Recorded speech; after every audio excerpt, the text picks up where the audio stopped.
What's up, everybody? Welcome to MTGV Crime Podcast. So today we're going to be talking about these plane crashes and what's been going on. It's right in my face right now. We just covered about Boeing Airlines and the things that were going on with the planes not being repaired and a couple whistleblowers losing their life.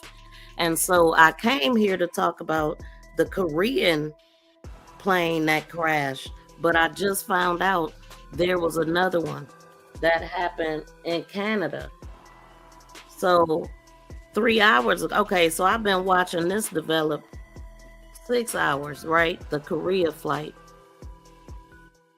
And then as I was looking for more information, I seen another flight. It says 3 hours ago, Air Canada flight lands in Halifax with a broken landing gear, resulting in the wings scraping the runway, causing a fire.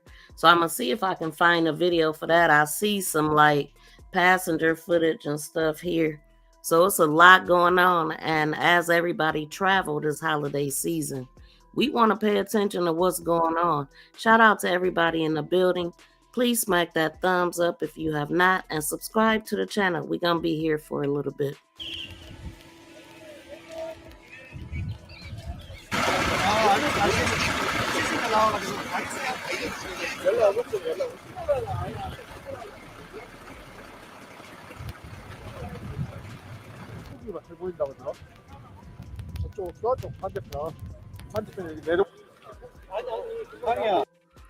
Okay, so what I'm hearing is that it was 179 passengers, and the crew is presumed dead, with 2 rescued. So this article is coming from The Guardian.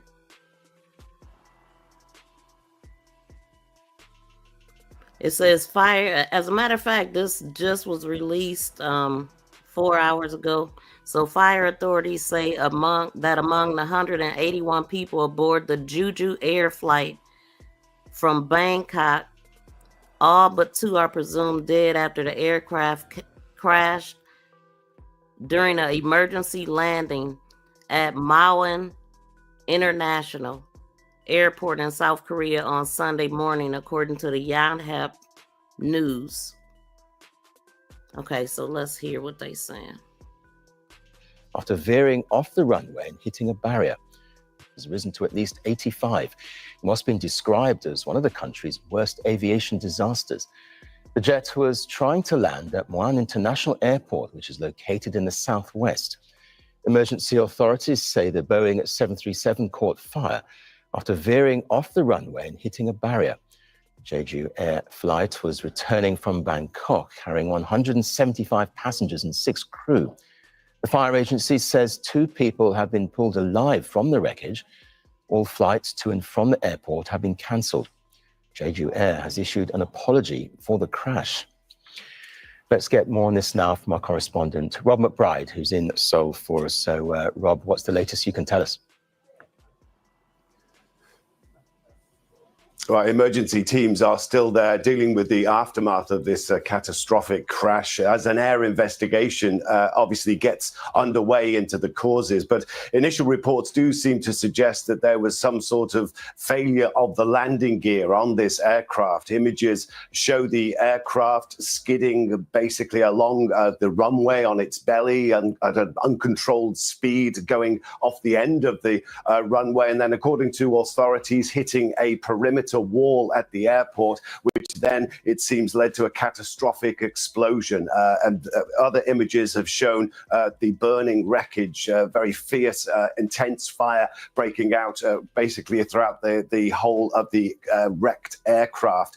There have also been some reports and images taken from the ground, which appear to show maybe a possible bird strike on one of the engines, which may have been a contributing factor to this. There's also reports that this had been the second attempt by the aircraft to make a landing. It had actually gone around. So there does seem to have been some ongoing issue with the aircraft, presumably with the landing gear, which then caused this crash landing to take place. The latest casualty figures we have now got is that 85 people are confirmed to have died.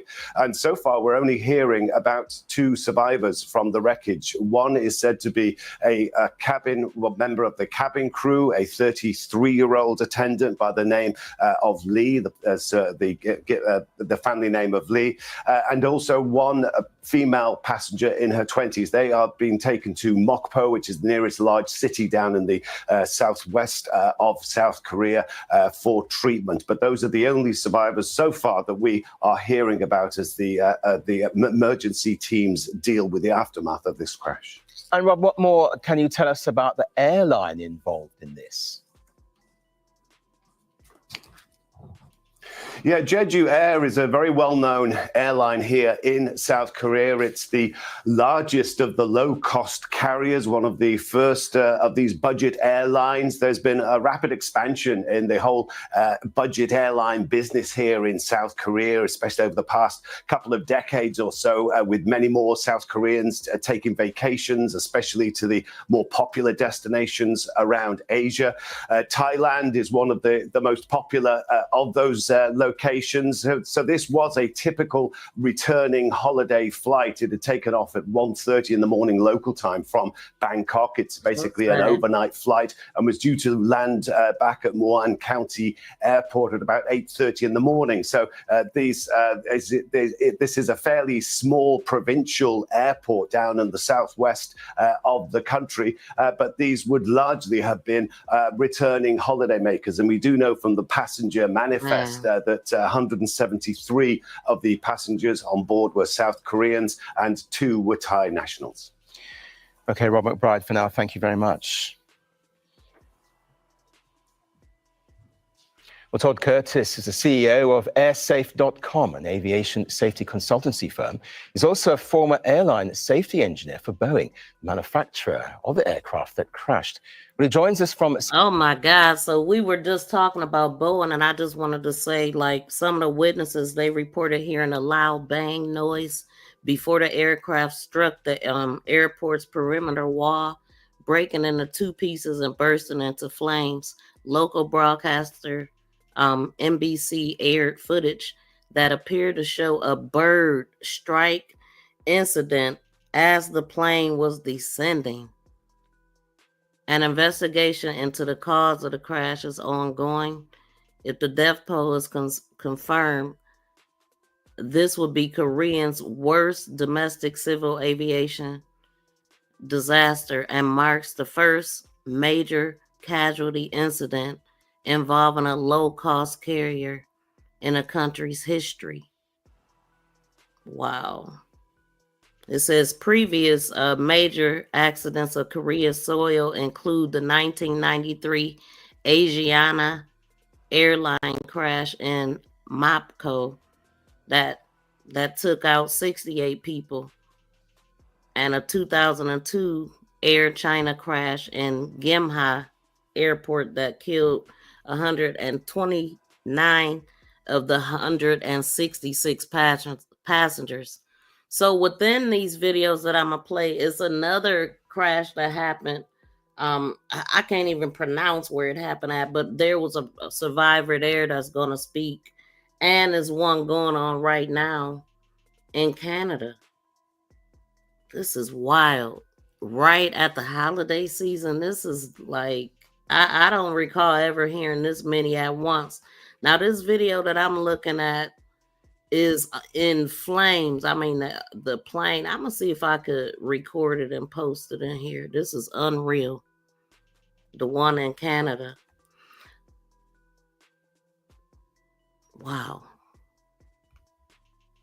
San Francisco now. Welcome to the program. Obviously, an investigation is ongoing, but from what you've seen from the pictures, what do you think might have happened here?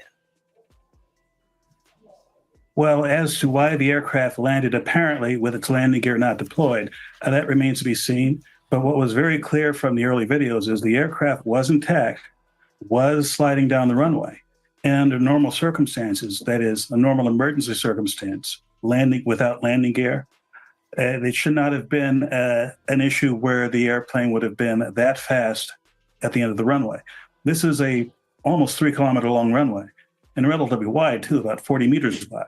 Very long runway compared to most other international airports. So I suspect that for whatever reason, the aircraft not only had a landing gear issue, it might have had an issue with other aircraft systems. And what would be the procedures then that the pilots would have been trying to follow, assuming that they knew what the issue was?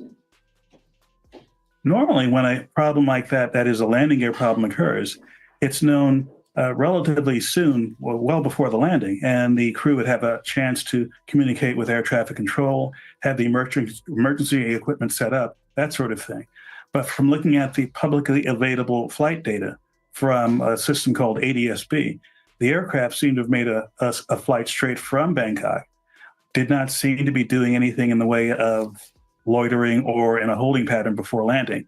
So it's unclear to me whether or not this was a problem that manifested itself very close to landing, or one where the crew had a lot of lead time to prepare for the landing. So at this stage then, what will investigators be focusing on in particular?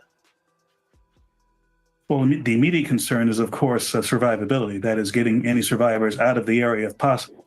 And beyond that, it will be a team of people, primarily led by the South Korean authorities, who would lead this investigation. And because it was a Boeing aircraft, a 800 series, which is the generation before the 737 MAX, there will be U.S. representatives involved from the NTSB, possibly even from Boeing. And they'll have to go through the wreckage and find evidence from the black boxes, from any survivors, from any what they call witness marks on the ground that could tell them where on the runway the aircraft sat down, how fast the aircraft was going. There was at least 2 or 3 video views of this. So that information will be part of the investigation as well. Absolutely. And does this throw up any issues for Boeing then going forward, which has been embroiled in various issues lately? Well, primarily because of the issues ongoing for over 5 years now with the 737 MAX. Anytime any Boeing aircraft is involved in an incident or accident, there's a little extra scrutiny by the media and by the public at large. While I don't think this aircraft would have anything to do with the 737 MAX since it was from a previous generation, certainly when the investigation does start in earnest and they look at all the systems of the aircraft, there might be systems that are common to other generations of 737 aircraft. But that is several weeks, if not months in the future. For now, the information is rather vague, and outside of the video evidence, there's not much to go on. Todd Curtis, thanks very much indeed for joining us. Thank you for having me.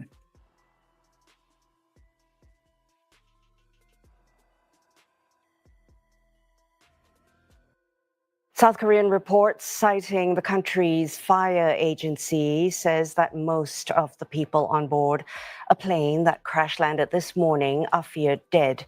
And this video shows the moment that the Jeju airplane landed at the international airport in the southwestern city of Muan. Could you It veered off freaking the runway imagine? before slamming into a wall and Damn. was engulfed in flames thereafter. Officials suspect that a landing gear failure, possibly due to a bird strike, may have caused the crash. And they have reportedly begun an on-site investigation to determine the exact cause. The aircraft flying back from the Thai capital, Bangkok, was carrying That saves no one. 175 passengers and 6 crew members. South Korea's acting president, Choi Sang-mok, has ordered all-out efforts for the rescue operations and convened an Ain't that emergency scary? meeting. Jeju Air has apologized Man. for the incident, saying it would do its Apologize. best to manage the situation. What the hell? And Lim Yoon-suk has more on the incident. This morning, a passenger plane carrying 181 people, including 6 flight attendants, veered off the runway and crashed at the international airport in the city of Muan, and that's about 288 kilometers southwest of Seoul. Now, this plane was arriving from Bangkok, and according to reports, most of the passengers on this Jeju Air, which is a budget airline, were South Koreans, except 2 Thai nationals. Now, videos shown on the local media here showed that the twin-engine aircraft skidded down the runway with no landing gear before it slammed into this wall in an explosion of flames.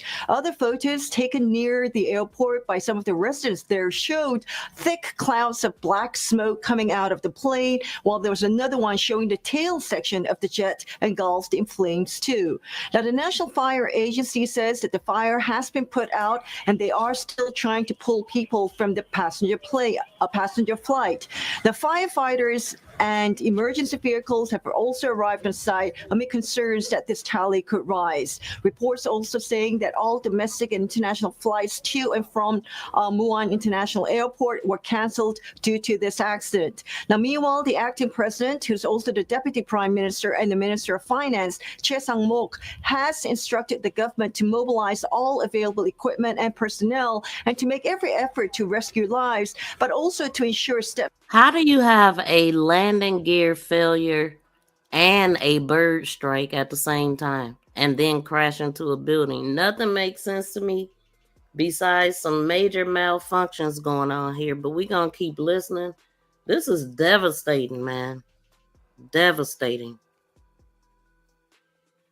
Are taken to ensure the safety of the firefighters and others during the rescue operations. Now, the Transport Ministry just gave a briefing saying this morning that an investigation team had arrived at the scene and they were trying to find the cause of this accident. Trigger warning. Just watch this, but it's a little bit different.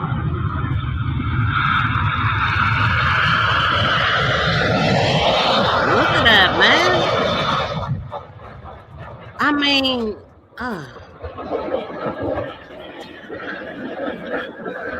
what happened? Why did this happen?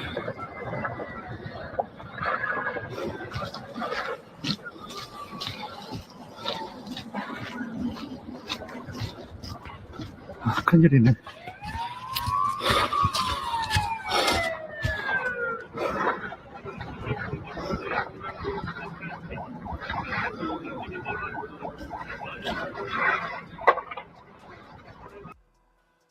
Man, I mean, Developing now as investigators try to get to the bottom of a deadly mystery overseas. They're trying to figure out why a passenger plane flew hundreds of miles off course before it crashed to the ground. At least 20 or 38 people were killed.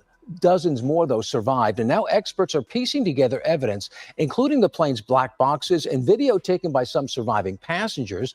ABC's Andrew now this Dimbert has is the latest. A fiery plane crash in Kazakhstan yeah, on Christmas. this is the different one. It's like it's so many, y'all. It's so much going on. That's why I was like, I need to go live, but I wanted to report before we go on to another one because it's so much with this. I just wanted to report some of the stuff that they talking about on Twitter. You know, they bring it. And it's a lot of video over here too. I wish I could pull it up, but I can't right now. But they said somebody posted in an hour. It says in a day, Jeju flight crashed in South Korea, 85 casualties.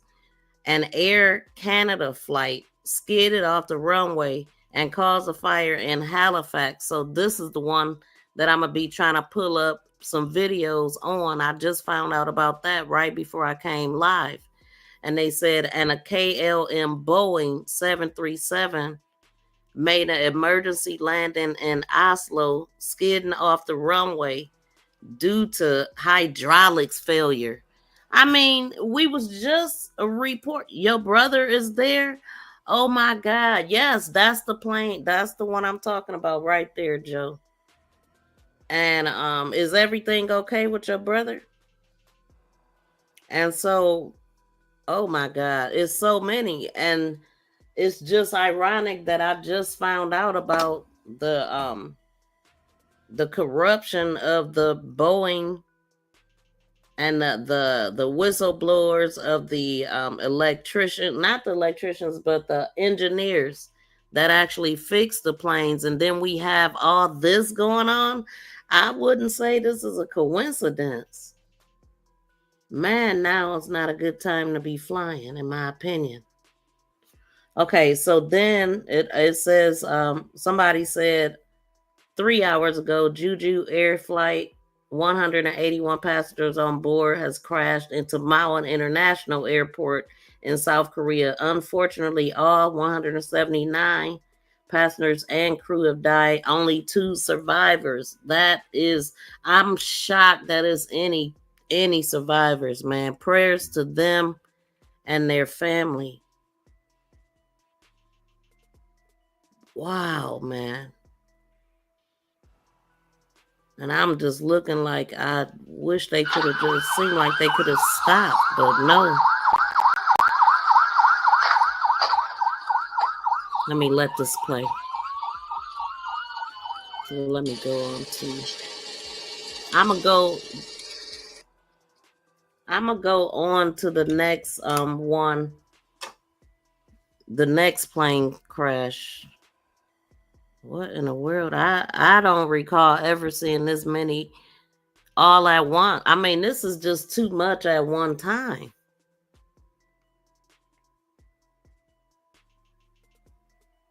Developing now as investigators try to get to the bottom of a deadly mystery overseas. They're trying to figure out why a passenger plane flew hundreds of miles off course before it crashed to the ground. At least 20 or 38 people were killed.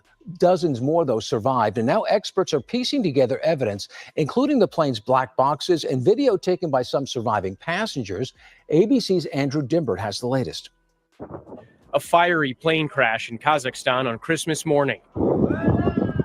An Azerbaijan airliner with 67 people aboard flying precariously over the Caspian Sea, sharply losing altitude before going down. Incredibly, 29 people survived, including 2 children, some of them stumbling away from the split fuselage, others dragged from the charred wreckage at the crash site. At the hospital, survivors lay side by side in beds. What a blessing. This man in anguish. He hasn't seen his wife since the crash. She was sitting next to him on the plane. Elsewhere, a flight attendant who survived video called his family, asking his loved ones to tell mom not to worry. Authorities now investigating the moments before the crash. Russian news agencies report the flight was headed to Russia, but was rerouted to Akto, Kazakhstan due to fog. The flight path then shows the plane flying hundreds of miles off course before turning in a figure 8 and then crashing to the ground. Video from inside the cabin shows passengers staying calm even after oxygen masks dropped. Russian authorities claim a bird strike took the plane down, leading to engine failure and an emergency landing attempt. Bird strikes are not uncommon. Back in 2009, birds flew into the engines of a U.S. Airways flight piloted by Sully Sullenberger, who saved the plane by landing in the Hudson River. And just this month, an American Airlines flight from New York to Charlotte was forced to make an emergency landing after this bird strike took out 2 of the plane's engines. But in this case, aviation experts are skeptical that a bird strike is to blame, pointing out the tail of the plane was torn off and turned upside down. We have a mystery on a mystery here. We have a picture of what Come appears on, to be man. the This tail ain't no section of the bird. airplane with holes in it. Holes that can't be explained by any regular problem, certainly not with hitting birds. Andrew Dimbert, ABC News, New York. Hello, I'm Mark Brown. Get more great bird. ABC7 content by clicking the subscribe button for our YouTube channel and download the ABC7 Los Angeles. All the stuff that I just reported the other day about these planes, I'm not buying no birds being the cause. I think it might be some Dawn baby. I was about to say Dawn baby oil. Some freaking Dawn dishwashing liquid and some hotel key cards might be part of the problem. This is insane. I'm trying to find that video that hold on, let this keep playing. Streaming app on Fire TV, Android TV.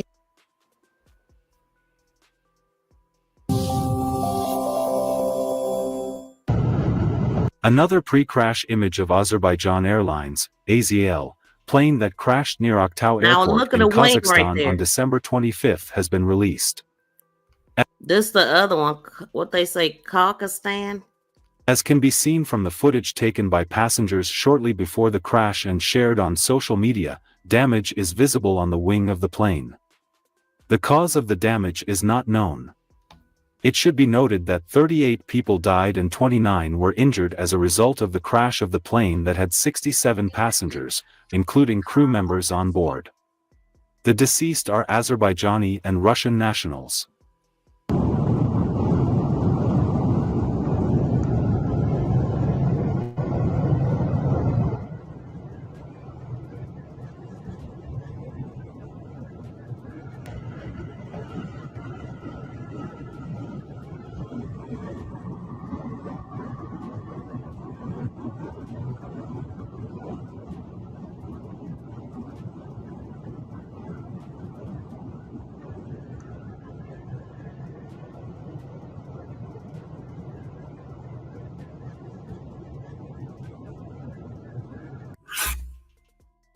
Videos from the crash site of the AZL passenger plane that crashed in Aktau, Kazakhstan, on a Baku-Grozny flight have been released. The injured have been removed from the broken-up plane and taken to nearby hospitals. Rescuers are working in the area. It should be noted that there were 67 passengers and 5 crew members on board the plane. At least 28 of them were rescued. Among the injured are minors.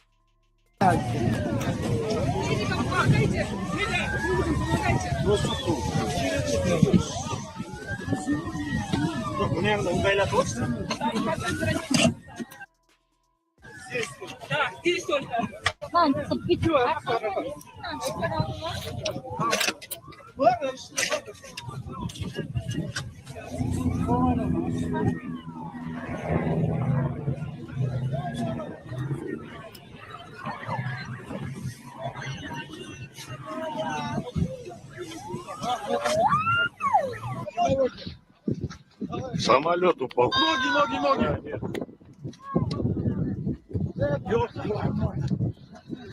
Люди упали. Самолет разбился.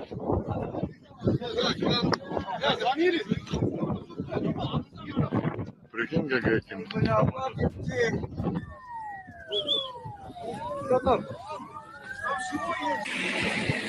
Бля, самолеттің басы жоқ. Тек куйты қалғанды, куйт. Тірілер бар, тірі адамдар. The last moments in the air and the explosion on the ground of the AZL passenger plane that crashed in Aktau, Kazakhstan, flying on a Baku-Grozny flight, have been shared. As can be seen from the footage shared on Telegram channels, the plane exploded and broke into pieces after hitting the ground. It should be noted that there are deaths as a result of the crash of the plane, which had 67 passengers and 5 crew members. There's so much devastation going on right now. Oh my gosh. Oh my God, it's going straight down. Jeez. I could not imagine being on that plane.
least 62 people were.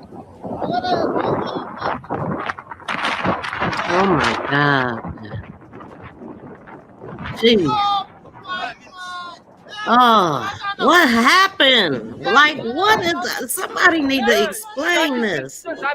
What is happening with all these planes? I mean,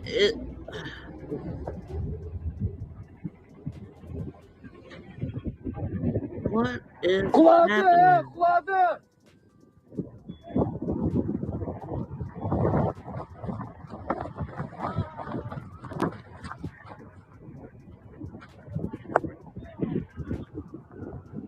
Unfreaking real. Welcome in, y'all. Grand Rising. Oh my God, I am just tripping. A plane flying from And at this Azerbaijan to the time, capital of the Chechen Republic crashed at the airport in Aktau, Kazakhstan. On Wednesday, December 25th, an Azerbaijan Airlines plane crashed at Aktau Airport in Kazakhstan. yeah, so that's the one we talking about, Kazakhstan.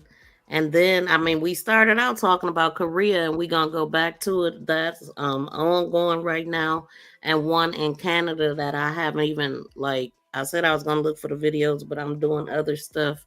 But it's a tornado going on. It's just so many devastations. But if y'all did not catch my video where I talked about Boeing and the whistleblowers that lost their life because they were saying how they were not properly repairing these airplanes using bad parts and Dawn dishwashing liquid and hotel keys and yeah, I mean, and for two people to lose their life mysteriously. I mean, one allegedly unalived himself. But he already said if something happened to him, he ain't do it to himself. And then another one end up getting some type of MRSA or something. MRSA. And they said that they were prepared to cut off both his arms and legs, but he wasn't strong enough for the surgery and he ended up passing away. And then we got all of these planes falling out the sky. As a matter of fact, I need to I'm gonna find something else to help it make sense. But shout out to everybody in the building. This is devastating.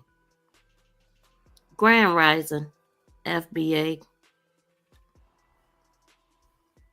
I ain't in no rush to take no flights. I tell you that. But I also don't live in fear. But this is not making me just all the stuff I've been hearing, period. Let me see what else I got in here.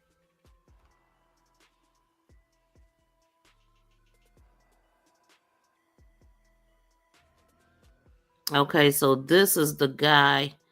Well, let's go. This is and then not to mention, like, this just happened too. Some lady just got out the plane on an emergency exit and jumped off the wing, and like people are just losing their mind.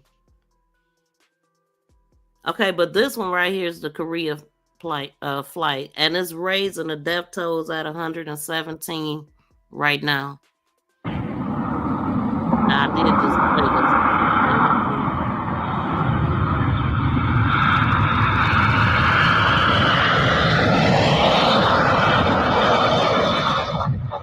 Please hit the thumbs up, y'all.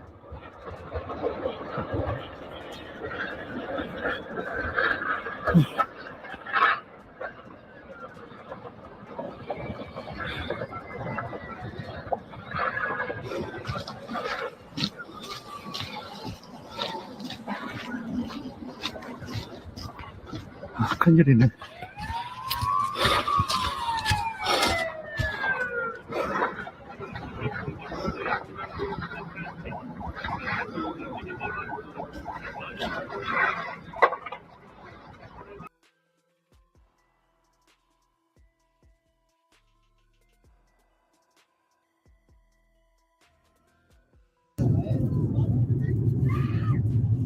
أشهد أن محمد رسول الله.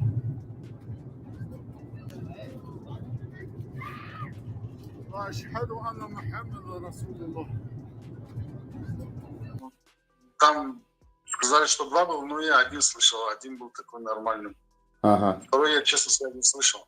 Но маски сначала частично выпали, не все маски выпали, а потом Первый пуль, может, это после второго хлопка, но второй хлопок я вот прямо вот так не слышал. Когда первый хлопок был, я посмотрел, так быстро оценил обстановку, я думаю, сейчас самолет развалится. Сейчас самолет развалится. Еще пару секунд прошло, он не развалился. Еще минутка прошла, даже не минутка, еще несколько секунд прошло, он не развалился. Я думал, надо сейчас уже это как там успеть помолиться. Начал уже слова произносить. Начал уже Всевышнего поминать. Думал, сейчас это, наверное, последние будут мои слова, поэтому я думаю, надо настроиться уже встреча Всевышним. Поэтому пока эта встреча еще не произошла, я думаю, надо полностью заработать.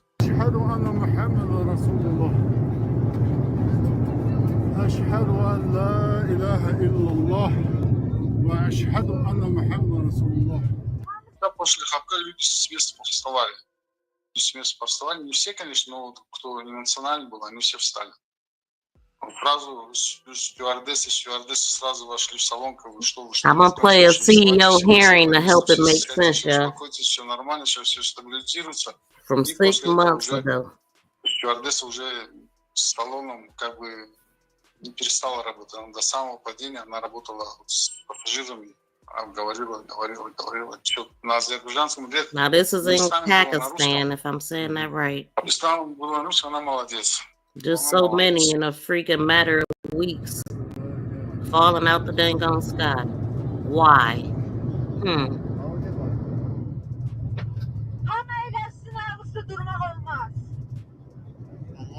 После того, как хлопок был, маски полетели, я посмотрел, что обшивка чуть повреждена. Тогда, да, уже я сам напрягся. Я думал, что сейчас самолет развалится. Будет герметизация, и прямо сейчас должен самолет развалиться. У меня такого было. Я бы уже как бы уже все уже настроился. Сейчас надо готовиться, что все сейчас самолет развалится.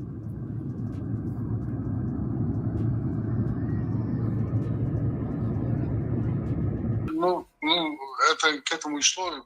Я, честно сказать, я вообще был не уверен, что я останусь жить. Я уже познал, что после хлопка я уже тогда настроился, что сейчас что-то произойдет, потому что самолет как бы видно было, что получил какие-то повреждения. А когда он начал уже неестественно себя вести, тогда уже стало вообще 100% ясно, что это все сейчас будет, конец будет абсолютно другой. Как бы уже все, уже осознавал, уже все. Как бы. Можно даже поснимать, думаю, будет последние минуты.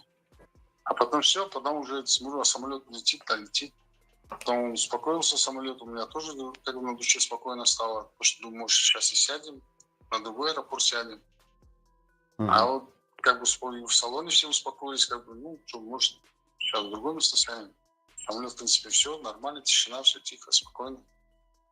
Но вот когда появилось море, облака рассеялись, море, то есть самолет начал себя неадекватно вести, тогда опять градус напряжения начал возрастать. И у пассажиров, и у меня. Я в сознании был, и когда удар почувствовал, меня подбросил, потом начало, я пристегнут, меня начало туда-сюда бросать. Это все было какие-то секунды. Все кошмарить начало, а потом все затихло. Тишина. Тишина, тихо, все спокойно. И я понял, что все, мы приземлились. Тело свое начал проверять, смотрю, я цел. На мое удивление было, я цел. И после того, как я увидел, что я цел, у меня как бы, спокойствие, даже не знал или плакать, или смеяться, что делать. Не знал, тут люди начали стонать. Я начал приходить. Думаю, тогда пойду посмотрю, что там, выход-то есть, нет, освободился. Шел в ту сторону. Вот передо мной женщина была, она пришла в сознание, стонала. Я ее попытался как бы приподнять. Потом сбоку увидел, смотрю, женщина зажата. Ее попробовал вытащить, там зажата. Ноги у меня были зажаты. А эта женщина, она не зажата, просто я ее приподнимаю, она не может встать. И в этот момент я уже услышал, что скорый мигает, сирена подъезжает, потом я уже этой женщине сказал, я уже специалисты говорю, подъехали, вот сейчас будет вас вызвать это. Тест уже профессионалы вас basacak bitişe.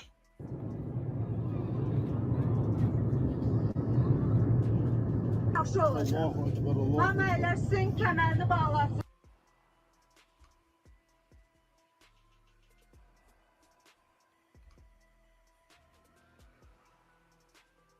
Okay, and then here's the lady that jumped off the dang on plane, and we gonna stick to Tonight, newly released video from Seattle Tacoma International shows a passenger anxious to get off the plane Sunday opening the emergency exit door. Really? You see her take a seat on the wing and wave for help. SeaTac officials say she was taken to a hospital for evaluation.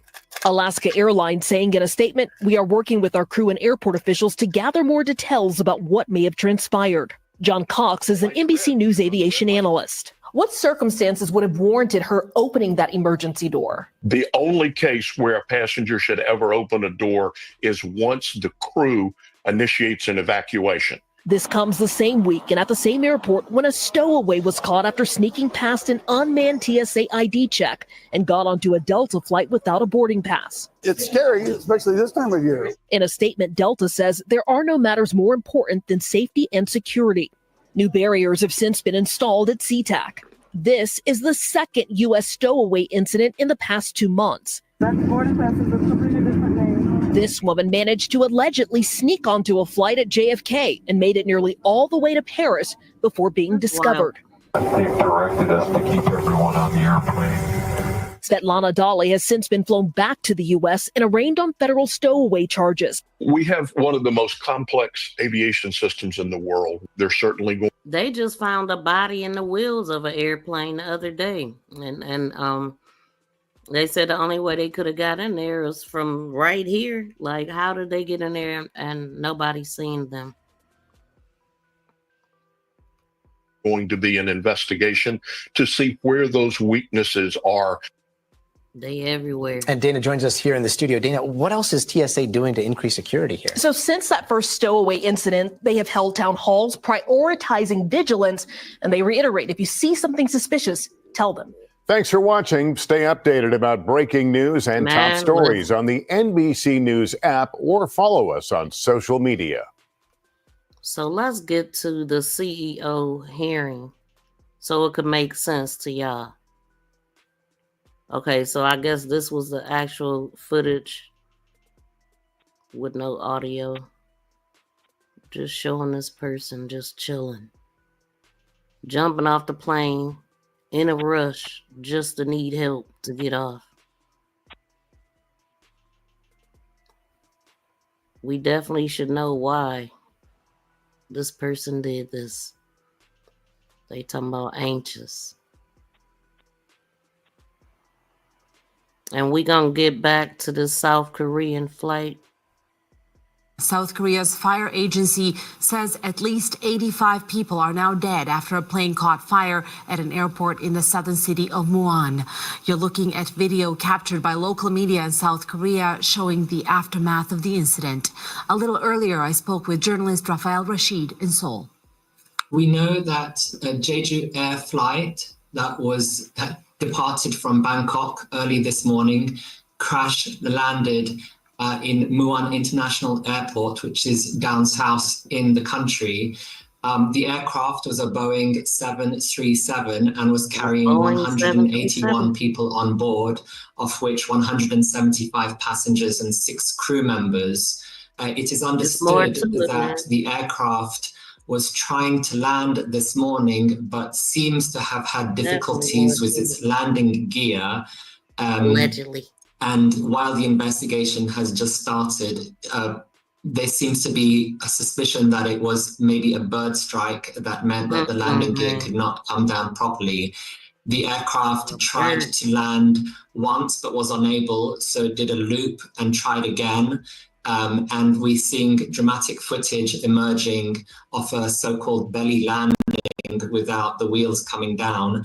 The aircraft skid on the runway and crashed a barrier at the front, after which it exploded, and the fuselage seems to have divided in two. At the airport, They have set up a temporary morgue and they are coordinating with Oh my the local God. hospitals in Temporary case morgue. of any further Jesus. casualties or people rescued. Praying The for those acting families. president, Chair Sang-mok, has said that he wants all resources mobilized to rescue anybody possible and is on his way to the crash site. South Korea has seen political turn.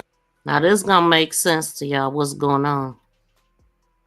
Thank you, Mr. Chairman. It makes sense. Mr. Calhoun, what is it that you get paid currently?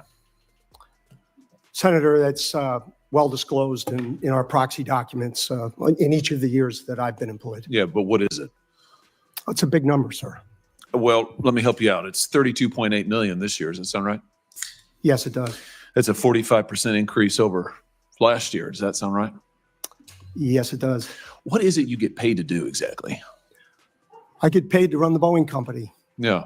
So just help me understand that. I mean, do you get paid for transparency? Is that one of the metrics for your income? I think the board counts on me for transparency. Really? Because you're under investigation for falsifying 787 inspection records. The Boeing's under criminal investigation for the Alaska Airlines flight. You were investigated by DOJ for criminal conspiracy to defraud the FAA. This is all in your tenure. This doesn't sound like a lot of transparency to me. What about safety? Is that a component of your salary? It sure is, Senator.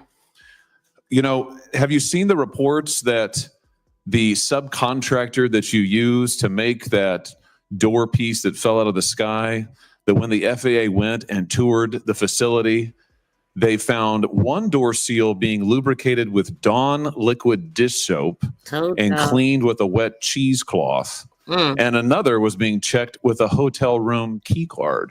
Nothing Does about that a sound bird. like safety to you? Senator, I think our relationship with that particular supplier has been well documented, reviewed by the FAA and most certainly us. And I'm very intent on acquiring that company so that none of that ever happens. You know, the FAA also says that Boeing still has not implemented the recommended steps back from 2019 and 2020 after the MAX crashes. You still have not taken the appropriate safety procedures or implemented what they recommended. I mean, how, if safety is a component of your $33 million compensation package, I mean, how can you possibly qualify for any of this? What about quality? Is quality part of your compensation package? Senator, I meet with the FAA pretty regularly. They don't hold anything back, and I'm not aware of anything that has been cited with respect to those accidents that we haven't taken action on. Really? Because we've had whistleblowers. You said you'd listen to whistleblower testimony. We've had multiple whistleblowers come before this committee and allege that Boeing is cutting every possible corner on quality and safety, not just in the past, but now. They've alleged that you've eliminated safety inspections, that there are fewer in quality and there are fewer inspectors doing quality inspections out there. They've alleged that when they raised quality issues and concerns, they were reassigned, they were retaliated against, they were physically threatened. That doesn't sound like attention to quality to me. And yet you're getting paid $33 million a year. It's extraordinary. Senator, we have increased our quality inspectors significantly. How much has your stock price increased while you've been at Boeing? It hasn't. And I don't watch. I do want to point out that's more than the United Healthcare CEO was making, a $10 million. Much. Have you done any stock buybacks while you've been at Boeing? Not in my job, no. How about your profits? Have your profits increased at all? I haven't had any profits, sir. I'm sorry? I have not had any profits. Yeah. You know, I think the truth is, Mr. Calhoun, you're not focused on safety. You're not focused on quality. You're not focused on transparency. All of this is in the record, but I think actually you're focused on exactly what you were hired to do, which is that you're cutting corners. You are eliminating safety procedures. You are sticking it to your employees. You are cutting back jobs because you're trying to squeeze every piece of profit you can out of this country. This company. You're strip mining it. You're strip mining Boeing. was one of the greatest American companies ever. It has employed thousands of people in my state, and you are strip mining it for profit, shareholder value, and you're being rewarded for it. You got a huge raise, a huge increase. So it's working out great for you. For the American people, they're in danger. For your workers, they're in peril. For your whistleblowers, they literally fear for their lives, but you're getting compensated like never before. Don't you think maybe your priorities are misplaced here? I mean, don't you think maybe it's time to get back to focusing on making quality planes and paying your workers well and taking care of the little guys who got you to where you are?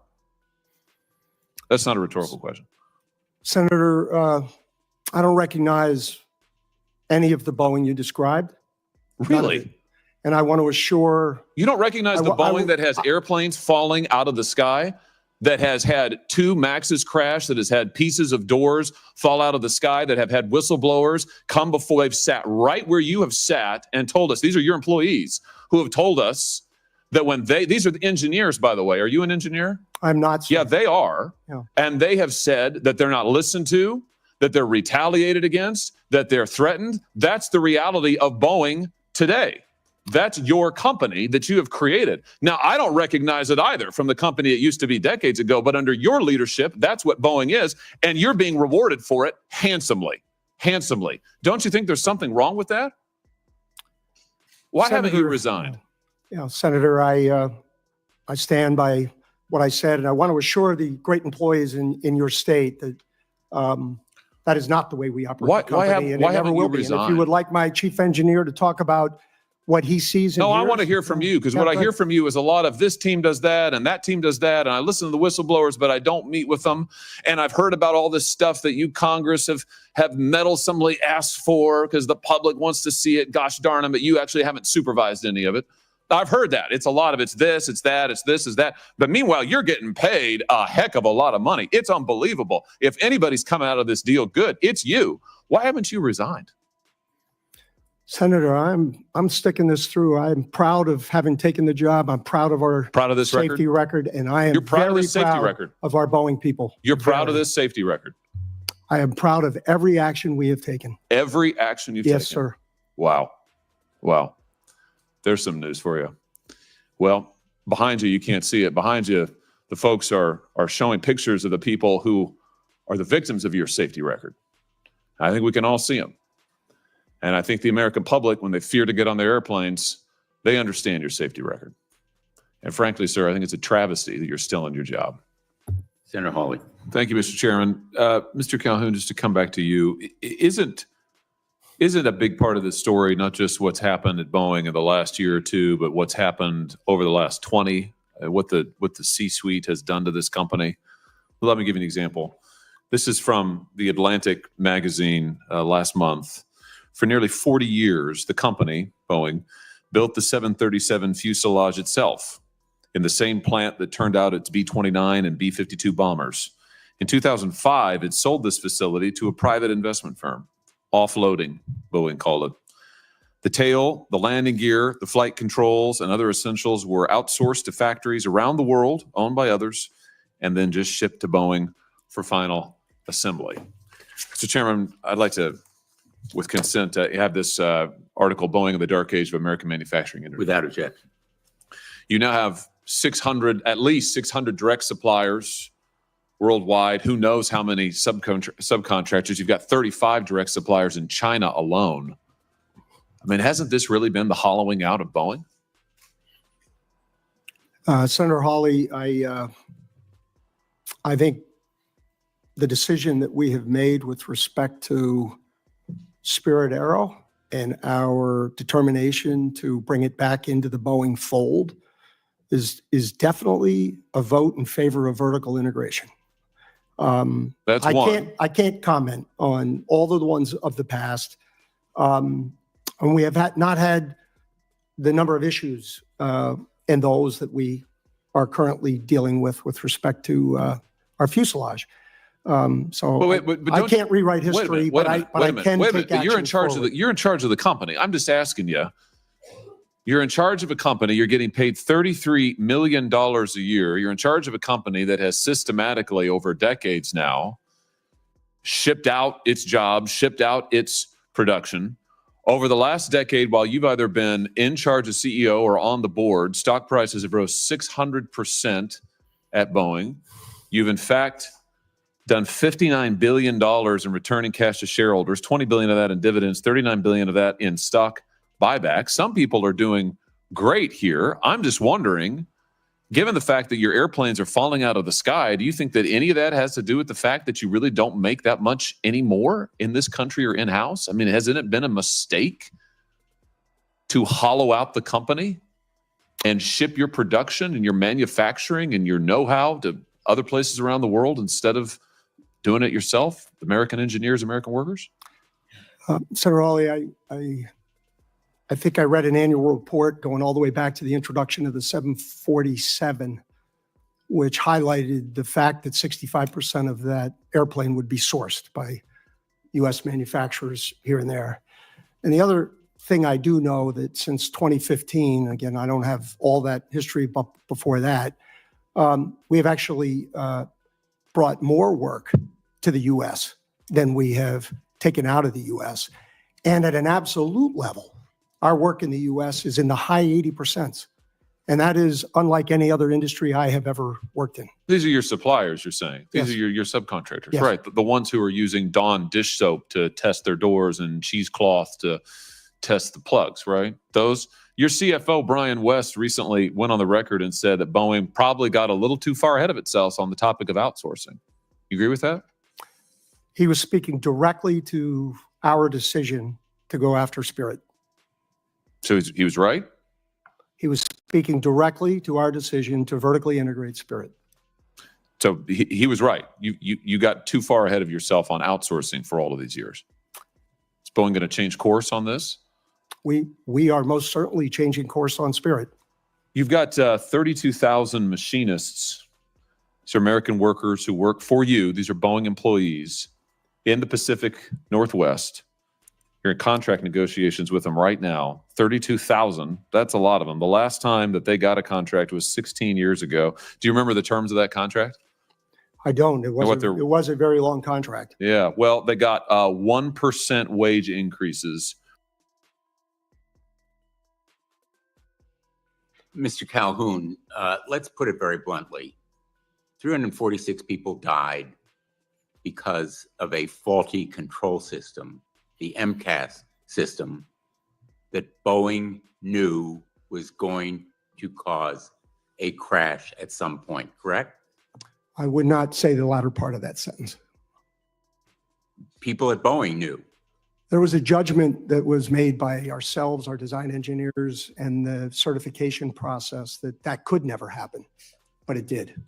Well, now you're going to make me really angry because the evidence shows, in fact, that the engineers working on this plane knew that that faulty control system drove the nose down under certain circumstances, and pilots, in fact, Lions Air and Ethiopian Air struggled to lift that nose as the plane plummeted toward the sea.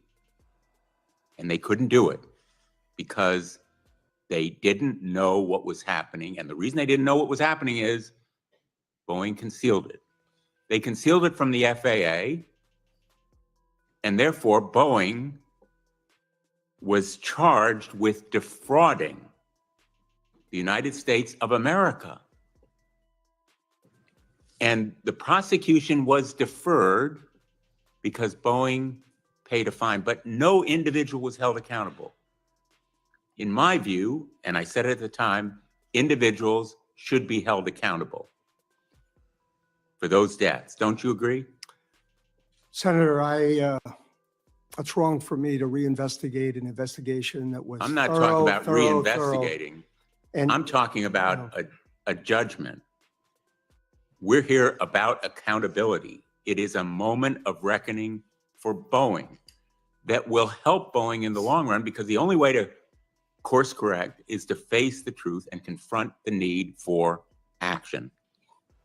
And I'm asking you, shouldn't individuals be held accountable? Individuals who are still at Boeing, and who may be in positions of responsibility now? Senator Blumenthal, we are responsible. We are responsible. The Department of Justice and the Boeing team and all the investigations and all the judgments that were ultimately taken, I'm not here to second guess them. Only one individual was ever criminally prosecuted, a pilot. He was acquitted. And I'm saying to you, and I'm saying to the Department of Justice, individuals should be held accountable because that's the only way that deterrence works. Wouldn't you agree? Yes, sir. I believe strongly in accountability. Now, Boeing paid a criminal fine of $243 million, correct? I don't know the precise number, but I assume that's You correct. must know the precise number. You're the CEO of the company. It only happened 5 years ago. 5 years ago, and I 4 years ago. Yep. Boeing paid $243 million in a criminal penalty. It paid $500 million to the families who lost loved ones in the MAX crashes, and it paid $1.77 billion in compensation to airline customers. Those numbers correct? Yes. As to any of those amounts that were paid, was Boeing insured? I don't have a precise number for you. You don't have a precise number, but Boeing was insured. Probably. Therefore, Boeing didn't have to pay Probably. large amounts. Do you know how much? I don't know the net amount, sir. Let me ask you this. Did Boeing take tax deductions on any of those amounts to reduce the impact? To the And I don't have the answer to that either, sir. You don't have the answer as the CEO of the company? I find that hard to believe. I don't, sir. Well, I would suggest that the prosecution that is, in my view, almost certainly to result from the investigation underway, and I say again, as former federal prosecutor and state attorney general, I think that the evidence is near overwhelming to justify that prosecution, that there ought to be individual accountability and amounts that really reflect the harm done that are not deductible, as those amounts were. And I would like you to report back to this committee as to what amounts were deducted and how much of those penalties and payments were covered by insurance. Will you commit to do that? I will do that. John Barnett went through 2 days of deposition. Have you read his deposition? Yes, yes. What was your reaction? Heartbroken. Well, it was heartbreaking, that's for sure, but did it cause you to want to take some action against those employees who put pressure on him and threatened him? Senator, now this was considerably before my time.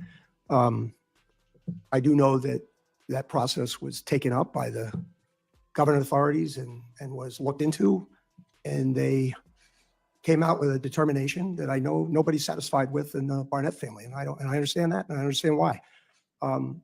But it did go through a process, and I know the family will take exception to that process, and I understand it. I'll turn to the ranking member for.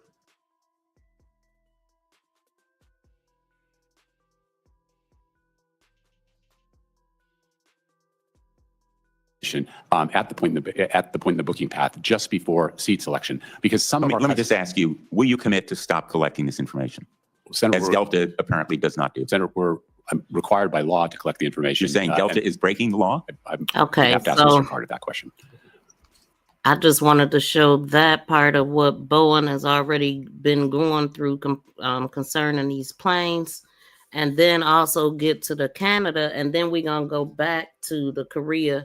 What's going on right now? I don't even see the Canada flight. Like, I don't see articles for it. I see a lot of stuff. I do see stuff posted from passengers though. So let's see what they tell us here.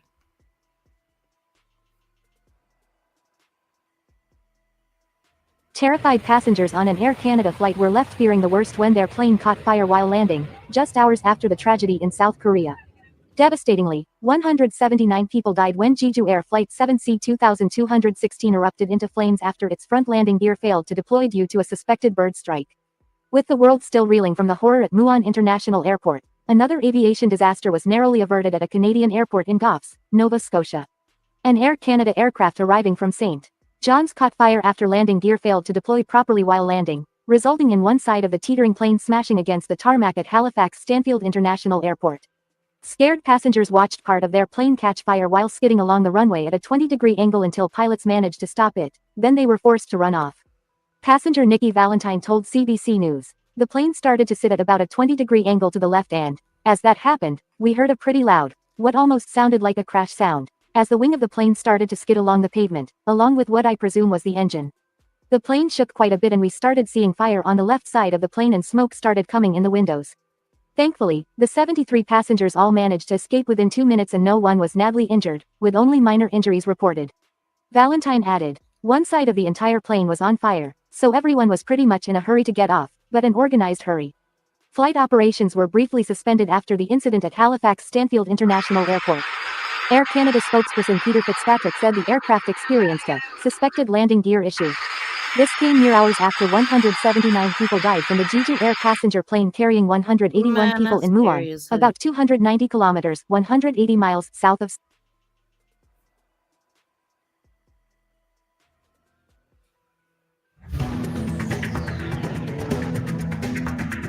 Now this is what's going on in Korea, so they mentioning it, but not. Yeah, that's what happened in Canada, though. That man, what?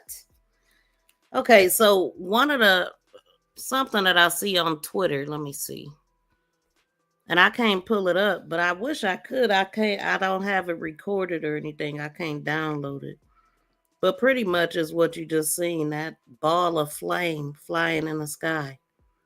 So it says this was 4 hours ago. The Canada flight lands in Halifax with a broken landing gear, resulted in the wing scraping the runway, causing the fire. I mean, that's what we just watched with this other one. The airport is currently closed. This comes just hours after a Boeing 737 attempted a landing without warning, extending its gear in South Korea. That, resulted in an explosion, and all but 2 passengers were unalived. This is some of what you could hear. This is horrifying, man. Oh my God. Somebody inside the plane took that, and it looked like it's a sunroof open, and all you see is flames just going by. Oh my God. And then you do see the image of the sideways plane. I can at least put, oh shoot, I'm on the wrong phone. So it says a KLM. Now that's crazy. KLM, thinking about Javion McGee with the KLLM. But KLM Boeing. This is what I'm saying, how a lot of cases that I report, they kind of connect in some kind of way. It's just really strange. It'd be the same names, or it's like reporting the same thing but different people. Yeah, weird. But Boeing, it says KLM Boeing 737 made an emergency landing and skidded off the runway in Oslo, Norway, due to a malfunction in the hydraulic system. Pilots noticed the issue soon after takeoff at around 4,900 feet and quickly diverted to a nearby airfield.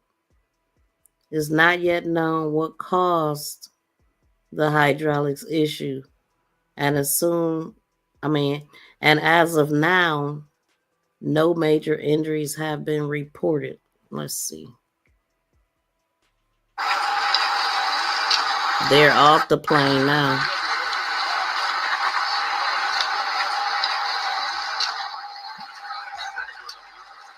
Wow, that's amazing. It looked like everybody's safe.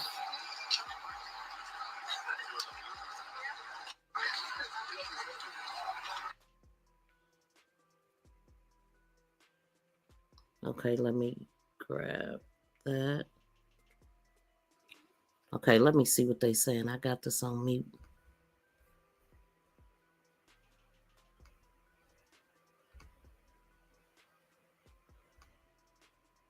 News tonight, a passenger plane catastrophe in South Korea. One of the deadliest aviation disasters in that nation's history is unfolding tonight.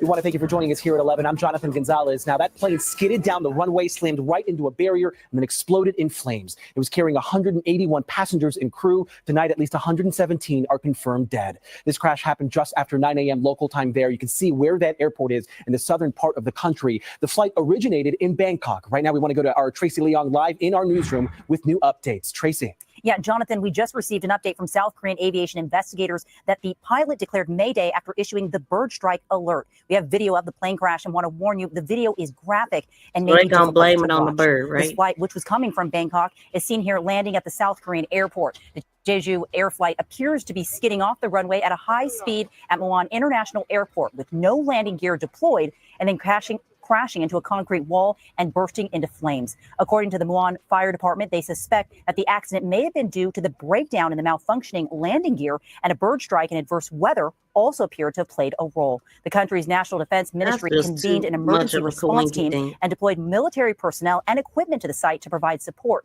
I spoke to Ross Amer, a retired United Airlines captain and CEO of Aero Consulting Experts, about his assessment of the crash. Relying on the body of the airplane skidding on a runway to slow down, it's not very good. So what they should have done, number one, was to reduce the weight to the lowest possible weight before touchdown and slow down as much as possible, choose the longest runway possible, and put the aircraft down early as possible. Don't let the aircraft float, as what we call it. And from what I saw, unfortunately, they didn't follow any of those. Here's an update that they just posted at 4:08. So a few minutes ago, it says hours after the crash, the plane was attempting to land shortly after 9 a.m. So families members gather in the airport arrival area. They could be heard screaming and crying as medics announced the names of 22 victims so far identified by their fingerprints, according to Reuters. Papers were circulated for family to write down their contact details. 2 flight staff, 1 male and 1 female, were found alive and transported to the hospital. The fire agency said, so the rest of the 181 people aboard are presumed to have died. My God. And one thing to remember though, never take a flight without letting your family know what flight you're on. You know what I mean? So many people are used to just going about their everyday life, and I'm grown, I'm doing this, and nobody knows what flight you're on. This is a reason to make sure that everybody knows. So it says over 1,500 emergency personnel deployed the recovery efforts after the plane. So fire authorities have reportedly said all but 2 of the 181 people aboard the Boeing 737-800 that veered off the runway and hit a wall at South Korea Muan International Airport are presumed to have died. Emergency rescue workers are trying to locate the remains of those who remain unaccounted for, while the bodies of those recovered so far are being housed in a temporary mortuary close to the crash site. Oh my gosh. Let me let this play. Tonight, the Jeju Airline updated the homepage of its website to say this, quote, we at Jeju Air extend our deepest apologies to everyone affected by the recent accident at Muan Airport. First and foremost, we are fully committed to managing and addressing the aftermath of the incident with the utmost effort. It goes on to say, we sincerely apologize for any distress or concern this has caused. South Korean investigators say while it appears the landing gear malfunctioned and there was a bird strike, the cause is still under investigation. And moving forward, officials are managing the recovery of victims and providing comfort and support to the impacted families. Reporting in the newsroom, Jonathan, back to you. Tracy, thank you. And we will be closely following this deadly disaster in the days to come. You can get live updates and breaking news alerts sent right to your phone with our NBCLA app. Just be sure to turn on those notifications.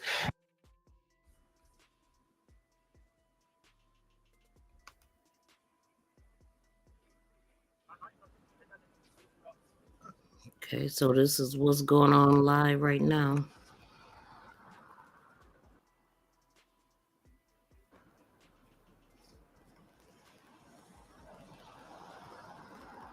Let me take it back.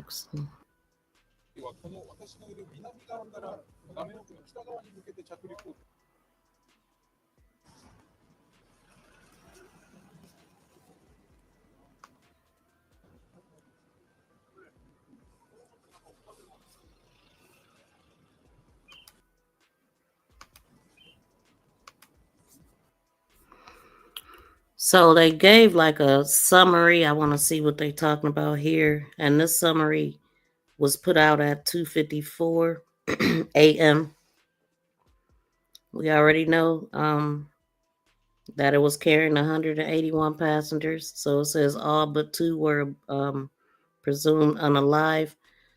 The Boeing 737 attempted a belly landing at about 9:03 a.m. local time after its landing gear reportedly failed to deploy.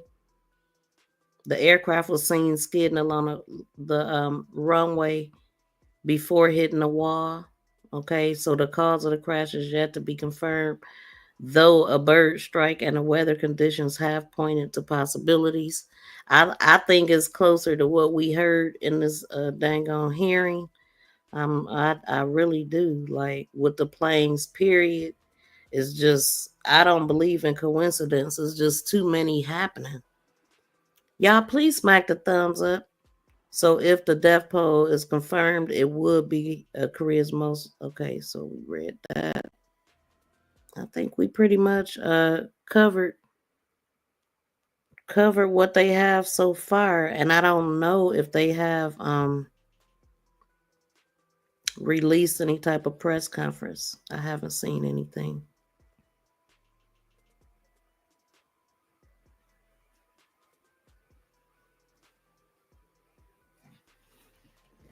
Let me go back here.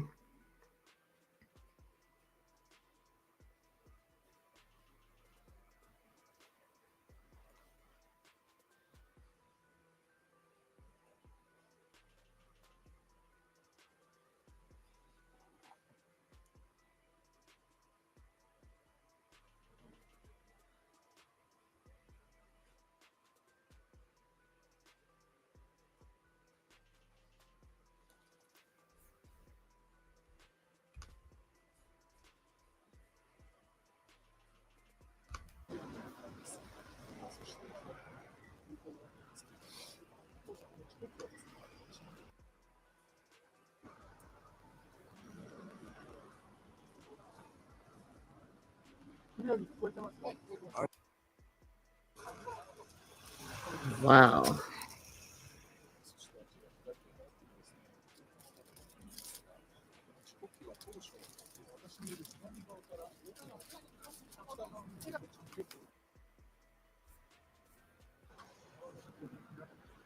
Dang.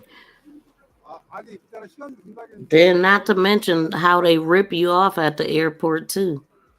All the dang on money you gotta pay for bags and all this stuff, and they fixing stuff with Dawn liquid soap, hotel keys, and whatever kind of rags they said. Like, come on, man.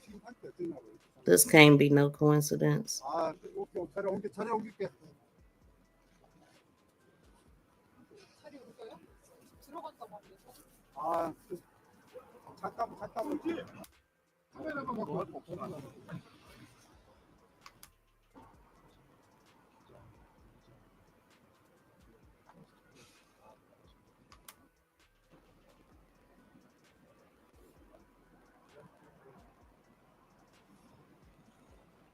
What a sight.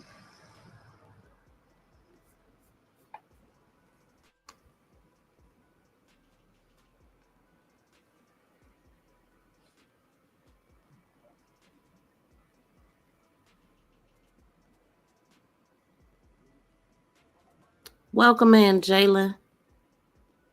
Yeah, Boeing need to get their act together. Like this kind of stuff happening, like I said, it don't make me want to fly at all. No time soon. Let me see if I could find something else about Canada.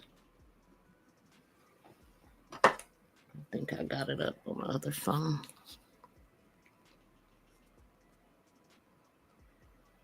Luckily, the people in Canada, it looked like everybody is okay there.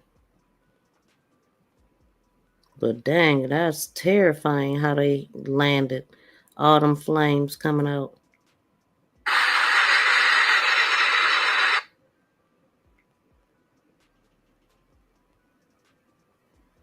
Somebody said, oh, wait. Somebody said, coincidence. Look who has $1 billion deal with Boeing. What? Who? Yes, Boeing builds planes for Air Canada. Boeing 787-10 Dreamliner Air Canada is scheduled to receive 18 of these aircrafts between the fourth quarter of 2025 and the first quarter of 2027. The 787-10 will replace older, less essential wide-body aircrafts and carry over 330 passengers. Other Boeing aircrafts, Air Canada, also operates the 777-200LR. Man, let's see.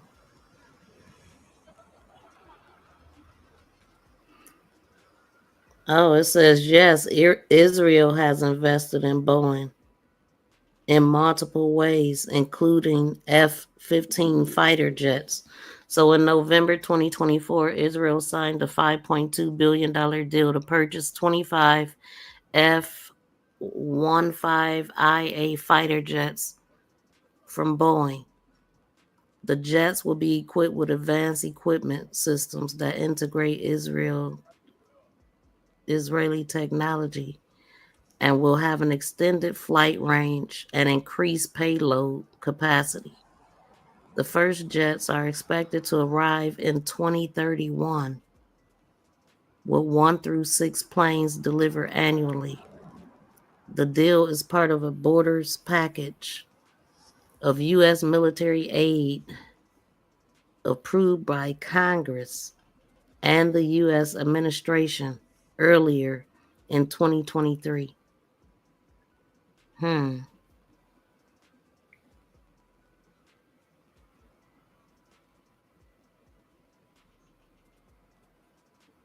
Somebody said this is the third or fourth Boeing crash in a year. The F y'all still using those aircrafts for?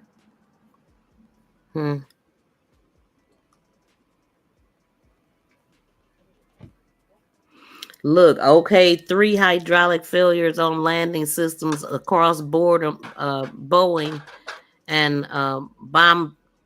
Bombardier planes within the space of 24 hours seems really unbelievable. That's what I was saying. Like, I mean, that's too many all at one time. Like, that's just too much.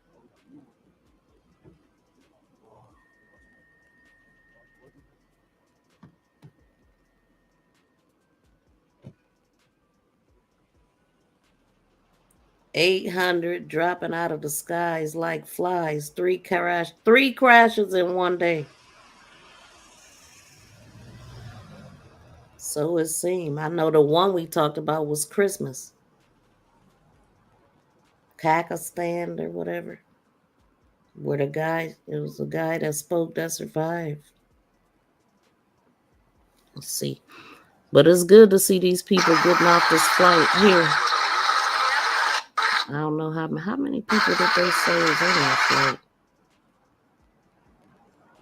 Look like they getting off in the middle of nowhere. But hey, they alive.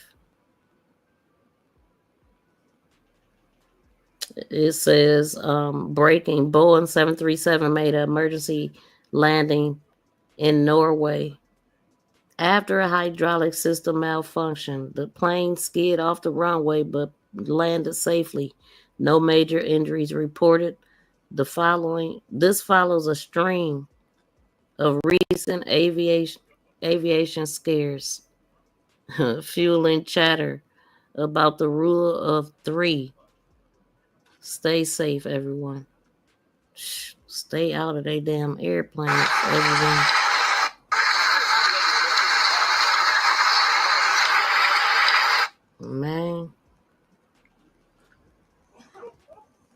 Anybody got any trips planned soon?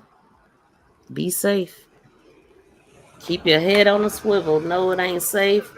And be aware of those charges that you get charged at the gate if your bag is too big, because they are literally now. It was a time where I would always take a backpack. I wouldn't even take a purse. I would just put my purse inside the backpack and no problem.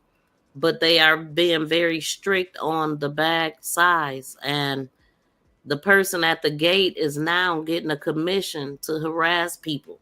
Okay, so for every bag they catch, they get $10.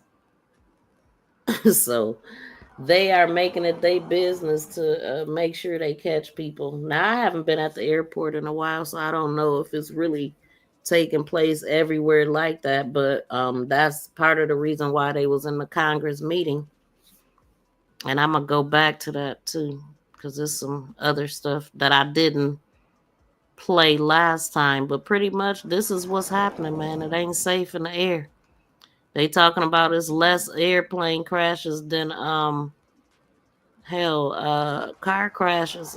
Don't seem like it, according to what we looking at right here. South Korea's fire agency says at least 85 people are now dead after a plane caught fire at an airport in the southern city of Muan. You're looking at video captured by local media in South Korea showing the aftermath of the incident.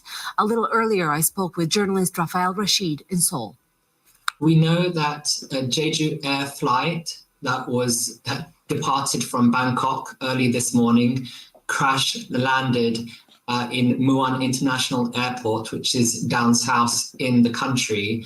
The aircraft was a Boeing 737 and was carrying 181 people on board, of which 175 passengers and 6 crew members. It is understood that the aircraft was trying to land this morning, but seems to have had difficulties with its landing gear. And while the investigation has just started, there seems to be a suspicion that it was maybe a bird strike that meant that the landing gear could not come down properly. The aircraft tried to land once but was unable, so did a loop and tried again. And we're seeing dramatic footage emerging of a so-called belly landing without the wheels coming down. The aircraft skid on the runway and crashed a barrier at the front, after which it exploded, and the fuselage seems to have divided in two. At the airport, they have set up a temporary morgue, and they are coordinating with the local hospitals in case of any further casualties or people rescued. The acting president, Chair Sang-mo, has said that he wants all resources mobilized to rescue anybody possible and is on his way to the crash site. South Korea has seen political turmoil not seen in many decades. In fact, the new acting president is the third person to hold that position in as many weeks. We know that the political situation in the country is not stable right now. How, if in any way, have you seen this affect the rescue efforts, or have you not? Fingers crossed, this will not affect the rescue operations whatsoever. The acting president has mobilized all resources and is coordinating with the different ministries and authorities for this rescue operation. It is, of course, unfortunate that this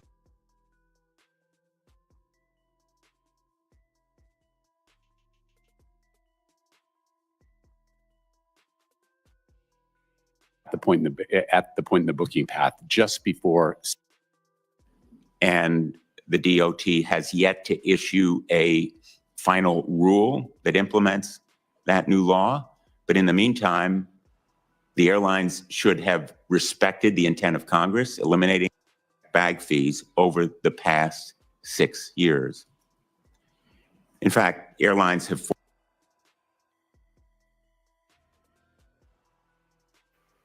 So we already talked about the safety of the planes and how they ripping people off for their lives who take these flights, and two whistleblowers losing their life because of being whistleblowers, allegedly. Okay, one was supposed to be in court when it happened to him, but they say he unalived himself. The other one got some type of bacteria infection and wasn't strong enough to have both arms and legs cut off before he passed away. And so this is a hearing with the CEOs of Boeing and other airlines were there too. So it's a lot of hidden fees.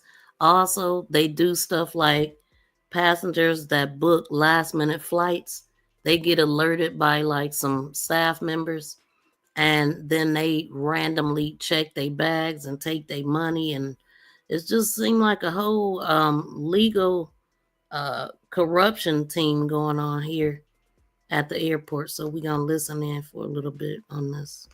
Force parents to choose between sitting apart from their minor children and paying an extra fee. We passed a law last May prohibiting those kinds of fees. The comment period closed in May, and the DOT has yet to issue a final rule that implements that new law. But in the meantime, the airlines should have respected the intent of Congress, eliminating it.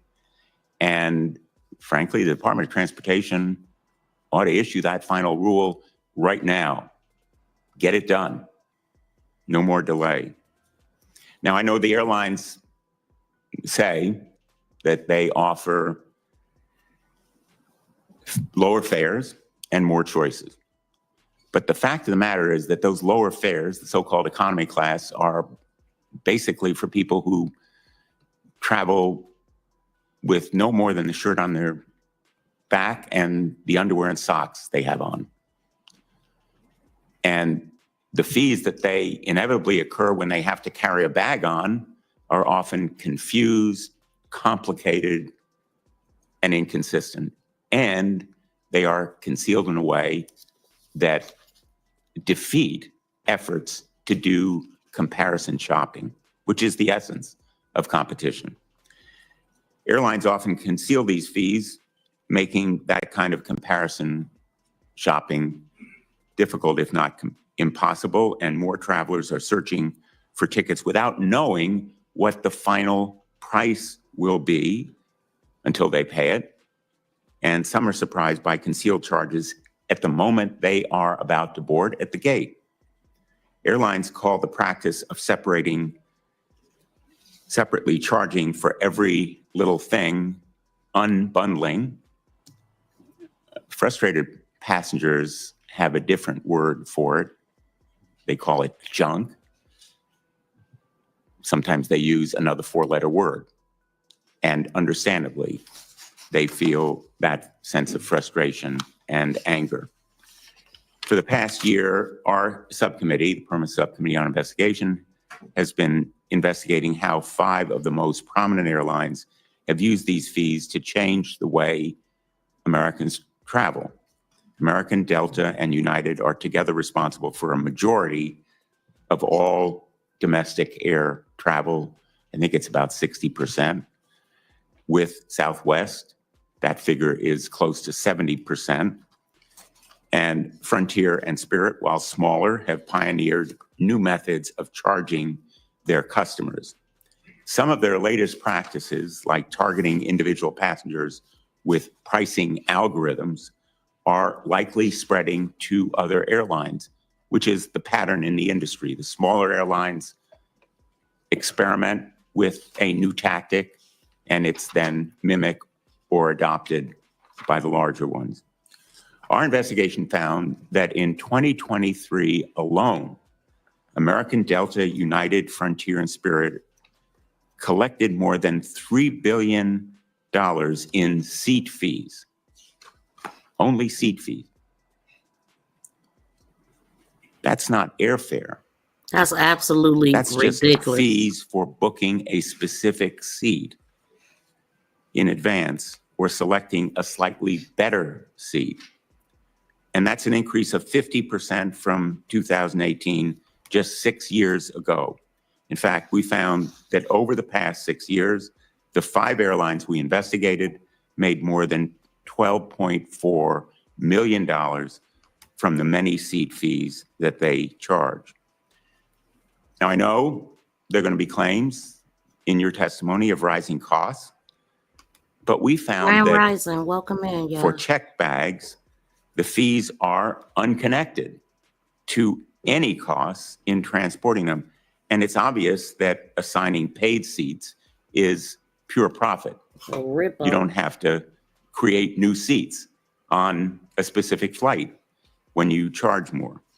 We obtained internal documents showing that Frontier paid $10 to its gate agents every time you identify or they identify a passenger whose free personal item is large enough to qualify as a carry-on bag, requiring a fee up to $99. In other words, up to a bounty bag program, $10, an incentive payment, so that the consumer would pay up to $99 to carry on a bag. I call it a bounty bag program, and Spirit has one too. When we asked Frontier about this program, they accuse customers who don't pay for carry-on bags of, quote, stealing from the airline. It's not surprising, given that Frontier has estimated this program would generate $40 million in extra revenue in just its first year. This hostile view of their customers certainly leaves no doubt why complaints are surging. Our investigation also found that airlines benefit by making information about the fees they charge obscure and confusing. One airline even admitted in our investigation that they hide seat fees from customers until late in the booking process, because doing so leads to more customers completing their purchase. Keeping this information hidden from customers is working out very well for the airlines, not so much the customers. Last year, seat fees accounted for $1.3 billion in revenue for United, even more than the $1.2 billion they earned from charging for bags. Travelers are quite simply fed up with hidden sky-high fees, and they are right to worry about the future. Our investigation found that airlines are exploring new ways to charge customized fees to each passenger using algorithms and maybe even AI. This type of consumer-specific pricing will make it much easier for airlines to discriminate against particular passengers and to raise fares and fees for those airlines that the consumers are suspected to be able to pay more. Once again, the airlines are racing to put profits above all else. Let me conclude by talking a little bit about what has to be done.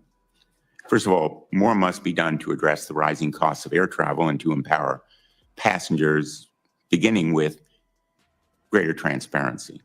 The billions of dollars that airlines make in seat fees and other unreported fees must be disclosed to the public.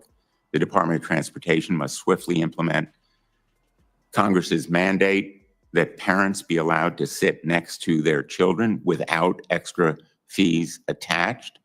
There's no excuse for additional The rich delay. get richer. It ought to This be is done by the end of ridiculous. this year. We have to pass legislation including the Airline Passenger Bill of Rights and the Fair Fees Act, which the airline industry has spent millions to lobby against.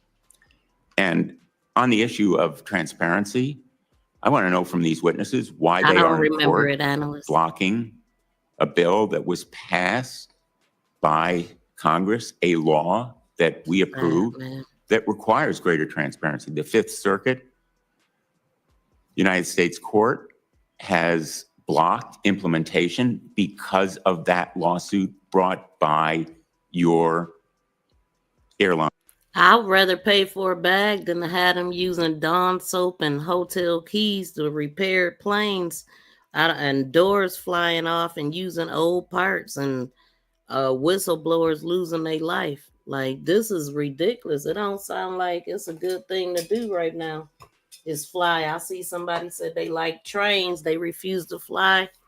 I'm telling you, no matter how you go, how you decide to travel, you know, anything could happen. But to know that they're not repairing the planes properly is scary. The fact, I mean, the piece that I played before this is way more scary than what we're talking about now. But I just wanted to play this because it's all related. The rich get richer by stomping on the average people. CEO making over 30 million a year.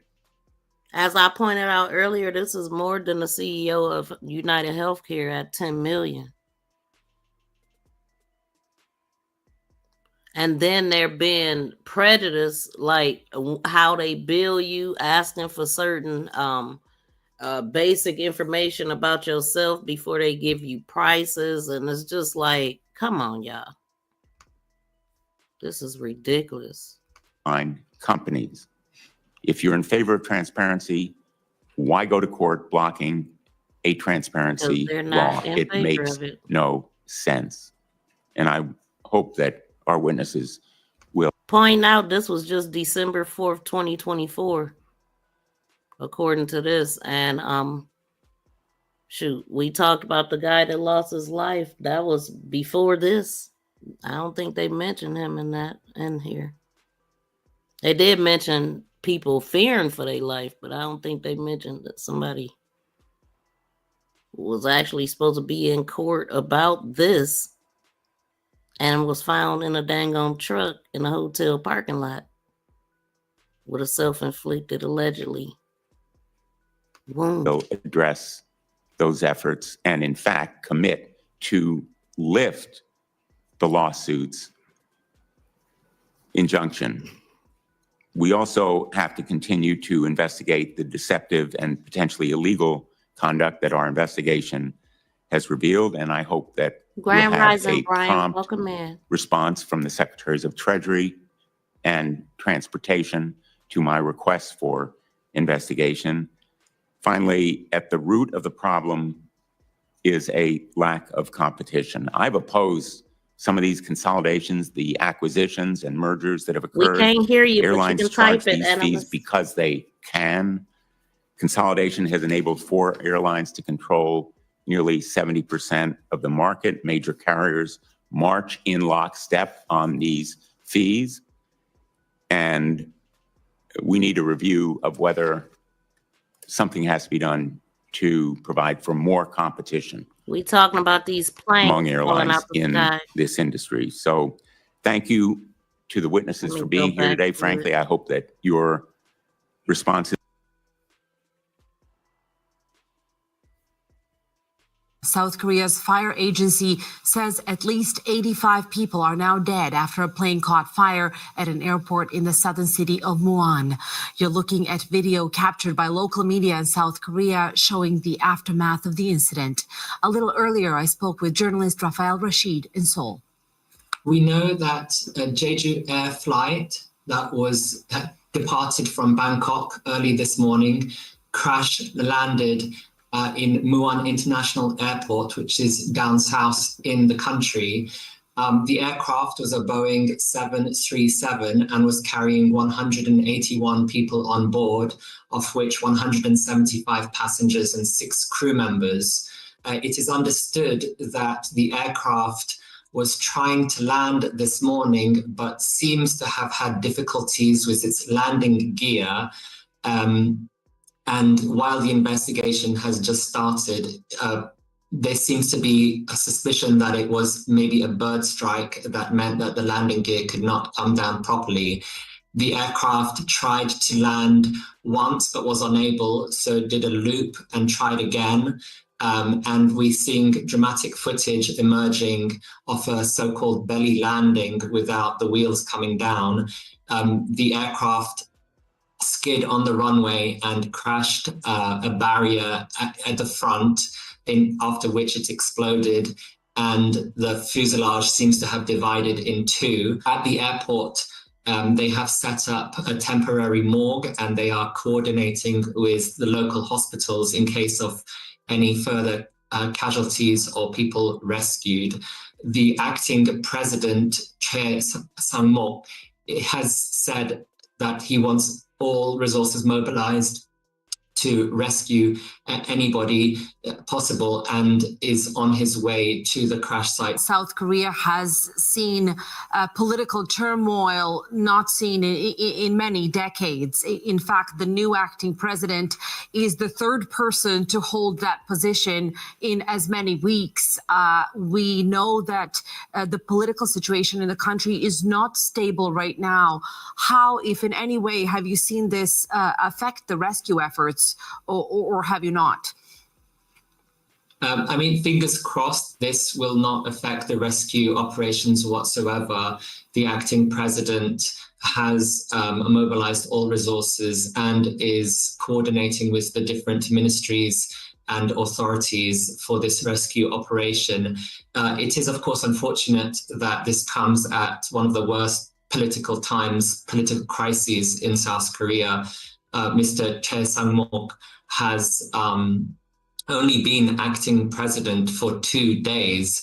He was essentially given presidential powers on Friday after he replaced a previous acting president who was replacing President Yoon Suk-yeol, who has been voted for impeachment after his failed martial law declaration on December 3rd. So while there is chaos within the political arena, so far it seems that all mechanisms have activated, as would be in any emergency situation. But of course, this will be the acting president's first emergency response and crisis that he will have to deal with literally within 2 days of assuming this new position. As you're speaking to us, Raphael, our viewers are seeing the images from Yonhap news station in South Korea. The black plume of smoke, just the scale of the devastation and of the fire that engulfed this airplane is absolutely horrific to look at. We're also seeing the firefighters and the efforts to extinguish those flames. From what we know from the reports, those efforts have now completed, as in the flames have been extinguished, but of course, the attempts to rescue whoever may be alive still, those attempts continue. Raphael, I understand from your writing in The Guardian that this was quite a new airport, that in fact this route that this airplane was flying was quite a new one. Tell us a little bit about that context. Yeah, it's very, I mean, the images coming out are quite horrifying, and it's extremely sad, not only for what is happening right now, but Muan International Airport is a very small regional airport, and it doesn't serve too many routes. But it was the first time in 17 years that it finally reopened international routes. These routes opened earlier this month, early in December, and there were several local airlines that had participated in this relaunch, including the Muan Bangkok route, which has just been operating for the past 2-3 weeks, about, I think, 3 times a week. So there was actually a celebration earlier this month with the airline celebrating the relaunch of international routes from this airport. And unfortunately, it seems that tragedy has struck within weeks of this launch. And I think it's going to bring a big blow to the airport and maybe to the local travel industry that had been banking on this international launch of routes to boost the local tourism economy as well. And more on that breaking news story. We do have a little bit more information on two people who have been rescued from the tail of the plane. We now know that those were two crew members, one man and one woman, who have been rescued from tail of that South Korean plane crash. Of course, we know that the firefighters and other rescue team members are working very hard to try to rescue as many people as possible. Wow. So the death toll has raised to 149 right now. It says the death toll from the plane crash in Muan International Airport of South Korea has risen to 149, according to fire services. Among the total of 71 are male and 69 are female, while the gender of 9 deceased has not been confirmed, as bodies of the victims were so damaged, man, according to authorities. There will be questions asked after the response of the ground team. Okay. They said it could take years to find out what really caused this. They said this could have happened because of the hydraulics issue, though a bird strike. One of the speculated reasons behind why the plane was crashed. I just don't. Would not have possibly caused that issue, he said. Okay. So this could have happened because of hydraulics issues, though a bird strike, one of the speculated reasons behind why the plane crashed, would not have caused that issue, he said. So who is he that said that? I kind of skipped through it, but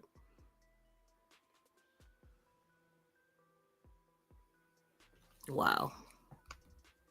Of 181 occupants of that plane. We do know that they have, of course, pulled out dozens of people who were pronounced dead at the scene, but we have this information that two crew members who have been rescued are one man and one woman, who were both part of the crew of that Jeju Airlines airplane.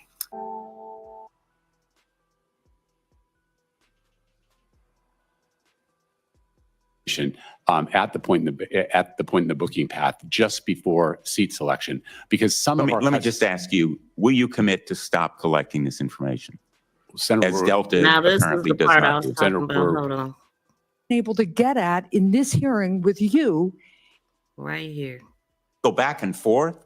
The intricacies are overwhelming, and you win at that game. long distances. Most Americans cannot afford their own plane. They are dependent on you to be able to go to a family funeral across the country or to a business meeting halfway across the country. When they are planning their trip. So for the people that's just getting here, just pointing out all the ways that we got at these airlines and your safety is at risk. This is the same hearing in which they talked about them using Dawn liquid soap, doors flying off, and whistleblowers being unalived. I don't know if they mentioned the unalived whistleblowers, but that definitely happened. And so, yeah, this is just another way that they getting people that you might not be aware of. They want to be able to look up a fee. How much is the ticket going to cost me? If I need to check a bag, how much will that cost? I need to know that on Monday for my Thursday flight so I can decide whether to pack a bag to check or whether to ship a bag ahead of time, which is sometimes less costly in this market. We want to know what it is going to cost, and what the dialogue that you just engaged in with the chair reflects to me is we're all captives on your airplanes at a certain point. And you just say, you want to pick a seat, we're just going to charge you some random amount more. And what we're trying to get at is why, and how much does it actually cost you? And why can't some of your airlines tell people ahead of time how much this is going to cost? The basic premise of consumer choice is that we get to price different products from competitors, make a comparison, put in our needs, and figure out what the best deal is. And what we have not been able to get at in this hearing with you is why it is so hard for you all to be transparent about the product. Americans don't generally love their flying experience, unless perhaps they're wealthy enough to always fly first class or business. And so it would be good if you guys could be transparent about what you do and why. Now, Mr. Schroeder and Mr. Klein, the reason Welcome in, I young decided Riz. to ask a second round of questions was because when I asked you both why there was you required people to input personal information before they could get some of the pricing for your products, you both assured me very quickly with a nod of the head or with a verbal answer that you didn't use the personal information for pricing purposes. But then when Senator Hawley asked you a little bit more in depth about that, you both equivocated or essentially said you did. So I would like to understand, Mr. Schroeder, I think it's seating that you said you still have to enter the information. Why do people have to put in personal information before they can get a price on your seating? So that I stated before, first of all, we do not use personally identifiable information to price at all. Well, then why are you requiring people to put it in before they can get a price? This is something that was built in 2014. I was not here for it. However, we look at the ways that we can best set up for customer experience and have a great customer experience. And that starts from the moment people are thinking about travel to the time that they're booking on our website, to the time that they're flying and beyond. And so we continuously review what the best opportunity So are you going to give a different experience to Maggie Hassan, who's 66 years old from Newfields, New Hampshire, than you are from Josh Hawley, who's younger and from Missouri? I mean, what's the deal here? I go on airplanes all the time. You telling me that you're personalizing my experience because of that personal information I gave you? No, what I was trying to say, and I apologize if it didn't come across this way. I was trying to say that we care about customer experience, and so we review that. This is something that the website hadn't been updated since 2014 around this particular placement. All right, on it. so, but can you commit to me today that your airline will stop requiring people to input personal information before they can get a price? You can ask them all you want, and you can make it optional, or you can give them an incentive for providing their personal information to you. They might get a little bit back for that. But will you commit to ending the practice of requiring people to enter their personal information before they can even understand how much the flight is going to cost them? I will commit to you, and this is what we always do, that we will review and look at what is the best customer experience for folks, and do look at what that is. I'm looking at transparency because you said you're committed to it. You said your airline is committed to it. Yeah. That is the foundation for a good customer experience. Mr. Klein, do you use why do people have to input personal information before they can get a full account of the prices that they will need to pay? Yes, Senator, I appreciate your question. We do not use, as I've stated a number of times, personal identifiable information for any pricing whatsoever. There is one exception. When our members of the military are flying, we do ask them if they're members of the military. Right. So when they're flying and when their families fly with them, they get benefits. And we want to make sure that we're aware of that and give them the right price for transparency up front.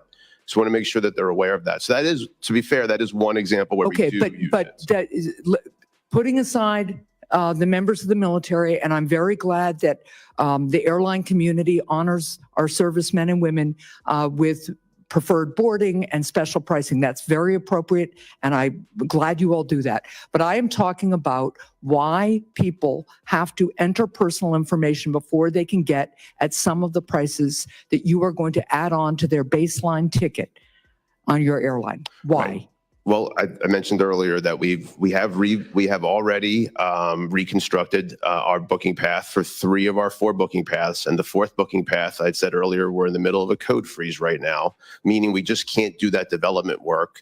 We have costed it. We're looking at it for early next year, but we still do need to get some information. For example, are you a member of the military? Things of that nature. We do not use, I'll say it again, we do not use anybody's personal information for any pricing whatsoever at any time. How about this? I am a member of the military or I'm not a member of the military. I go onto your website. I say, how much is it going to cost to fly from Manchester, New Hampshire to Chicago, Illinois? I don't know whether you guys fly that route, but let's take that route. And you give me an answer. And you say, base price is this for an economy seat. By the way, if you check a bag, it's this much more. And by the way, if you want early seating, it's this much more. You give a base price, and then you say, and by the way, are you a member of the military? Because in that case, we're going to give you a discount, and here it is. Why not tell people the price up front before you ask for personal information? That in an answer to Senator Hawley, you began to argue about, well, maybe there is an algorithm that uses that personal information. No, I did not say that, Senator. All right. Well, you did start arguing about the definition of an algorithm. I did ask what his definition was because algorithms are simply ways to do things faster that humans already do. It's an efficiency. It actually reduces our costs. That's not true. But let's get back to my question.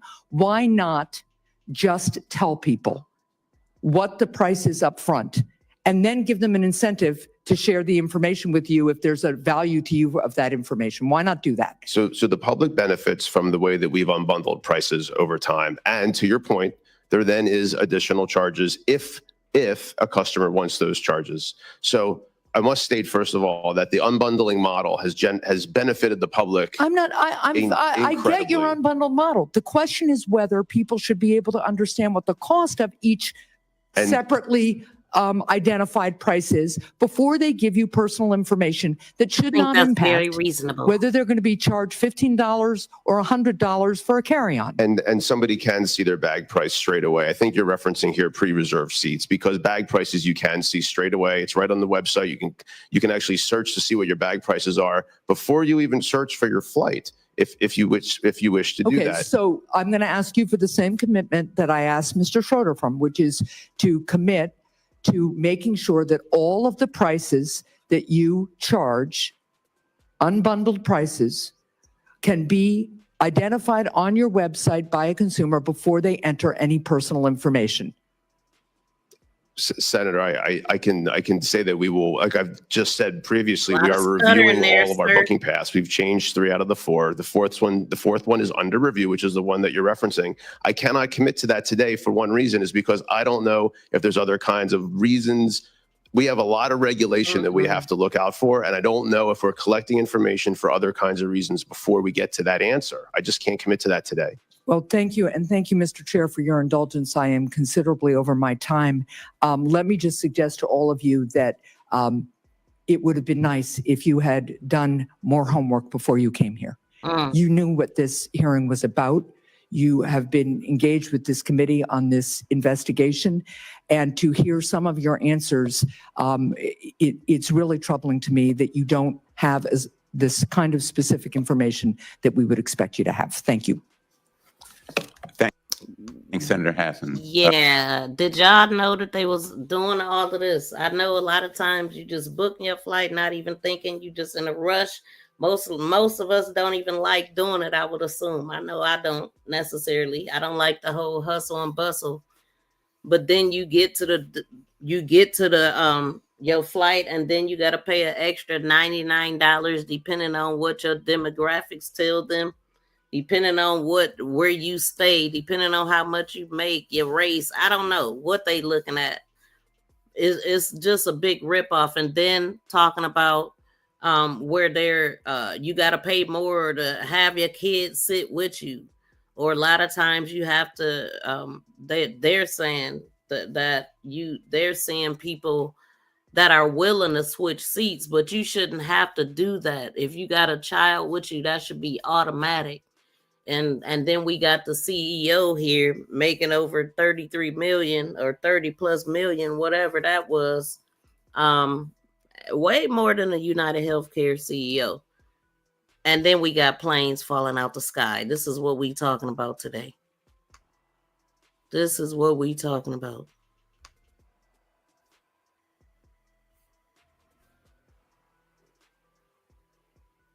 Please smack the thumbs up, y'all. Well, yes, I am here at Muan International Airport and not too far with it.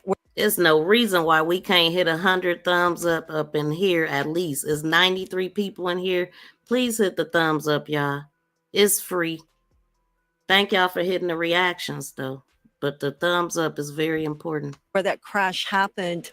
And it seems like, although, government officials say that they are looking to see what was the exact cause of this crash this morning.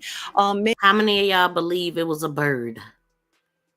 I mean, because if y'all heard the portion of this hearing when they talked about the faulty ways that they repairing these planes or, against the freaking engineer that's fixing it, against what they recommend. They know more than an engineer that's fixing it. Doors flying off.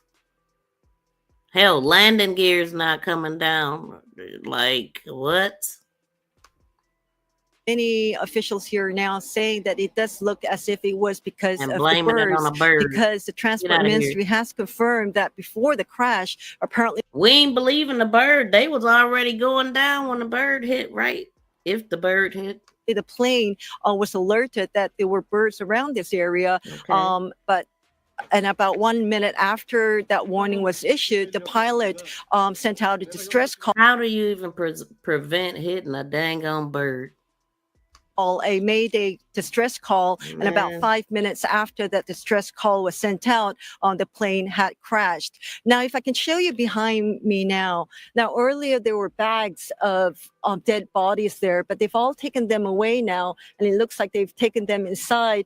But then if you look further, you can also see that there is the tail of that plane there, just as it was when it crashed into that outer wall of the end of the runway.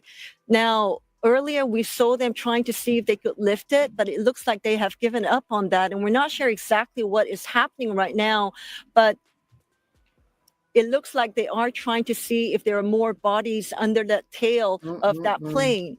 Now, what we know so far was that this airplane was supposed to land at Muan International Airport at 8:30 a.m. this morning. However, while descending toward the airport, the plane apparently collided with a flock of birds at an altitude of about 200 meters, according to some reports citing officials, and it struck the right wing and the engine. Now, the crew aborted the landing and raised the nose of the aircraft, likely thinking that landing was not going to be possible. And apparently that was when the control tower received the distress call, and this plane just went around the airport, tried to land for a second time, but by then apparently the engine had caught fire. And we're also getting reports that that he did attempt to try and land the second time around, but was not successful. And there seems to be more evidence, proof coming out that the birds were one of the causes of this, because there was a message that was sent by one passenger who was on that plane to a friend here on the ground.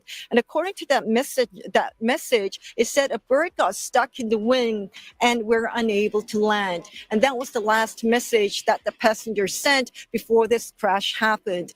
Now, earlier, I was also inside the Muan International Airport, where there were just relatives and family members who had gathered, waiting for any kind of information they could get about their loved ones. And and the sad thing, they're talking about the response on the ground unit could have been way better than what it was. So I'm gonna read what they said. They said, let me see, there are a lot of questions here about the response of this incident from the ground perspective. Said Geoffrey Thomas, he's an editor of Airline News.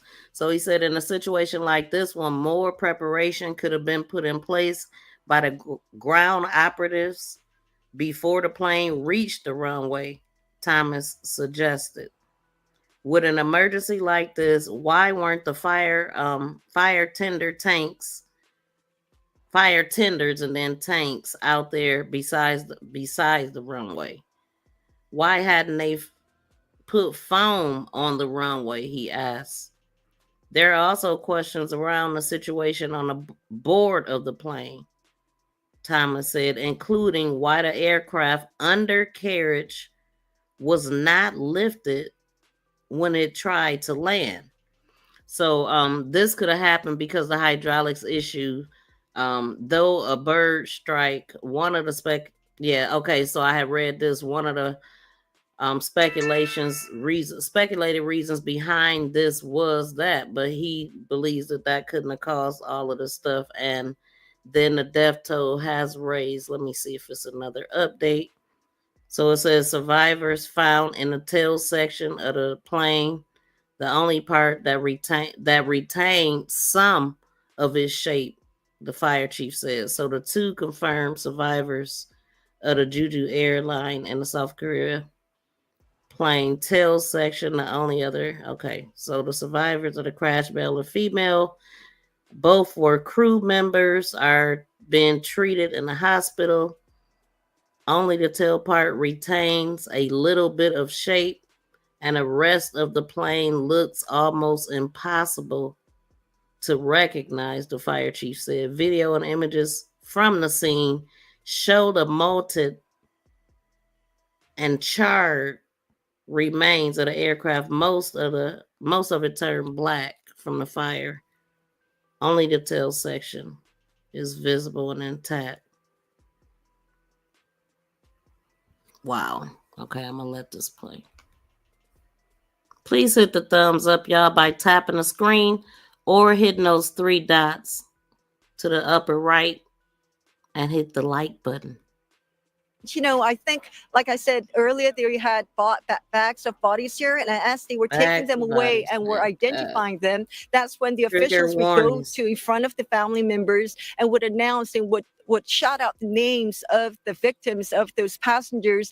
And there you could just hear people crying and wailing out as the names were being shouted inside the airport. And so I think we're going to see a lot of that here at this Muan International Airport, as many of the loved ones, the family members, are still trying to see and get any kind of information they can about their loved ones. Now, Yoon Suk, meanwhile, the acting president Choi has also called for an emergency meeting. So now I'm seeing that it says the death toll of the plane has raised to 176. So 176, 82 are male, 83 are women, while gender of 11 has not been identified. This means that 3 of the 181 who were on board of the plane are still missing. So 3 people are still missing. So 2 crew members of the Jeju aircraft, they survived the crash. Let me see what they talking about here.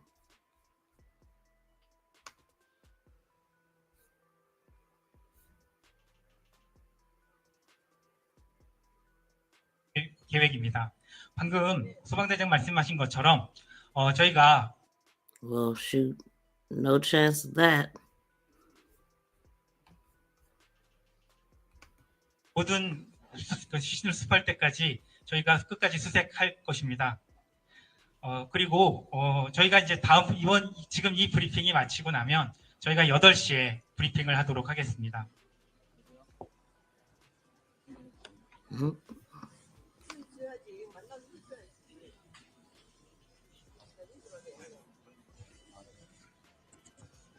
예, 이것으로 일단 지금 브리핑을 마치고요. 아까 그 가족분들 명단 같은 경우 만약에 누락되신 분들이 있으면 계속 알려주시기 바랍니다. 저희가 8시에 다시 뵙도록 하겠습니다.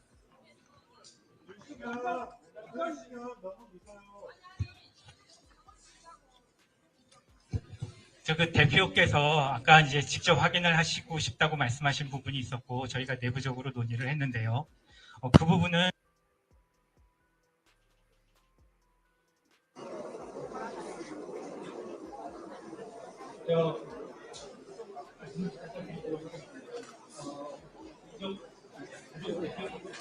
This is horrible, man. Horrible.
저 잠시 다시 브리핑을 드리도록 하겠습니다.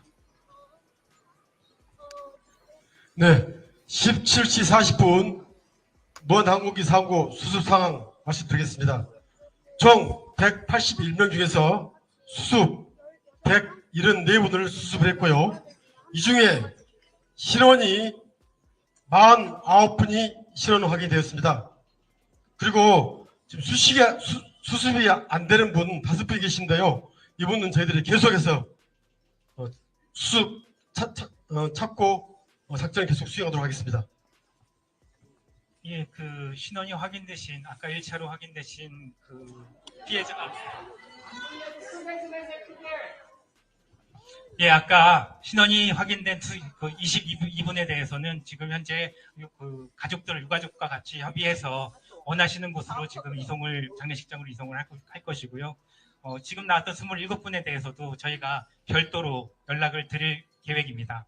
방금 소방대장 말씀하신 것처럼 저희가 모든 시신을 수습할 때까지 저희가 끝까지 수색할 것입니다.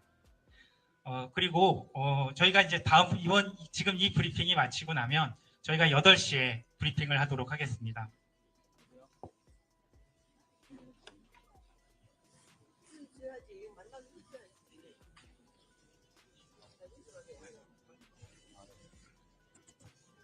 예, 이것으로 일단 지금 브리핑을 마치고요.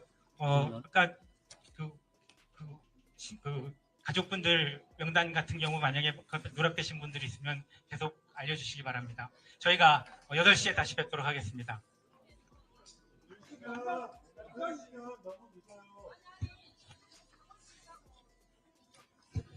그 대표께서 아까 이제 직접 확인을 하시고 싶다고 말씀하신 부분이 있었고 저희가 내부적으로 논의를 했는데요. 그 부분은 곤란할 것 같습니다. 그게 그런 사례도 있지가 않은 것으로 저희가 파악이 되었고 경찰이 지문조사까지 다 마친 후에 저희가 확인된 것으로 하겠습니다.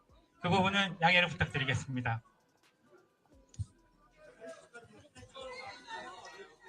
지금 그 식사들도 하셔야 될 것 같고 저희는 계속 회의입니다만 그런 부분들이 있어서 8시로 했는데요.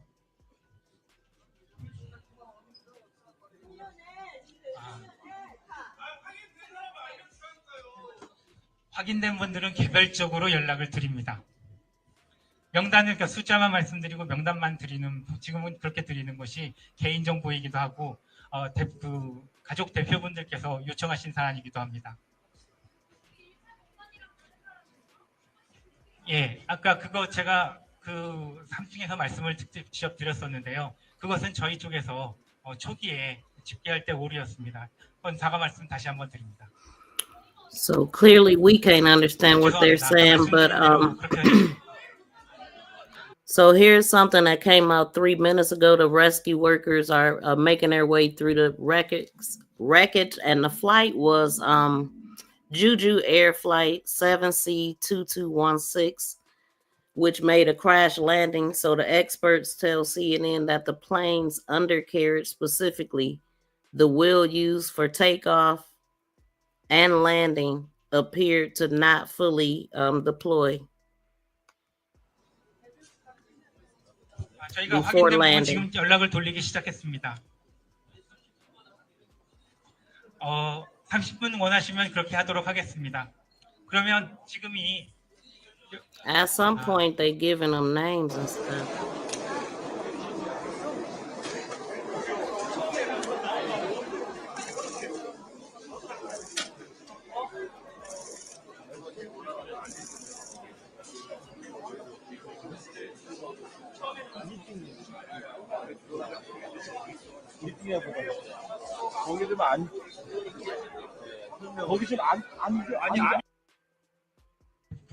가족 대표분들께서 요청하신 사안이기도 합니다. 예, 아까 지원실이 따로 마련되어 있습니다. 거기로 가 계시면 됩니다. 그러면은 거기서 확인이나 이런 부분 절차를 안전히 해드리도록 하겠습니다.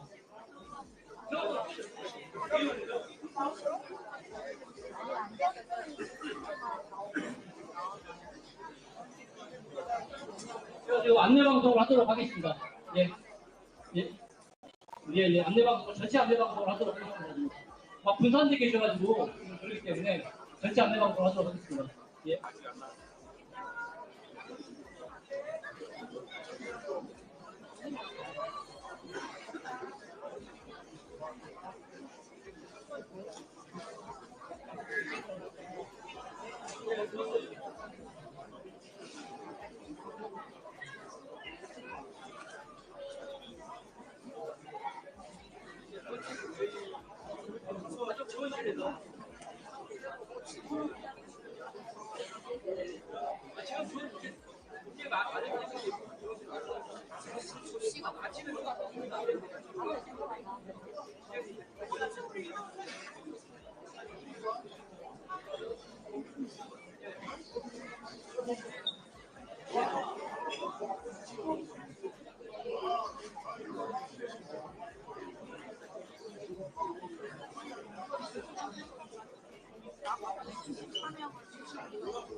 네, 조만간 이동 중입니다.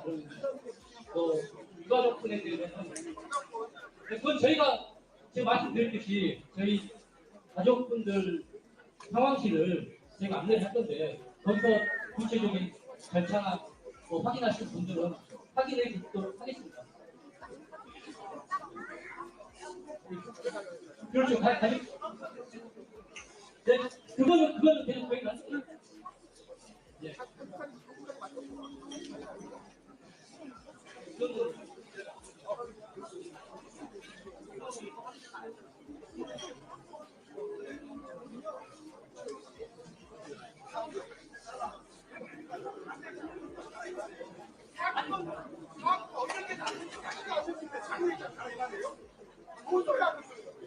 이거 말이나 됩니까? 방금 이거 좋잖아요. 방금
그리고 저희가 생각을 할 때 문화적 대표님들을 좀 선출하실 수 있을지. 왜냐하면 하셨어요. 대표님들과 갈수 있을까요?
죄송한데요. 아까 유가족 명단을 작성 못하신 분이 계셔서 조금 전에 오셔서 작성을 하시는데요. 여기 볼펜과 메모지 있으니까 오셔서 유가족분 작성하신 분 앞으로 오셔서 좀 해주십시오.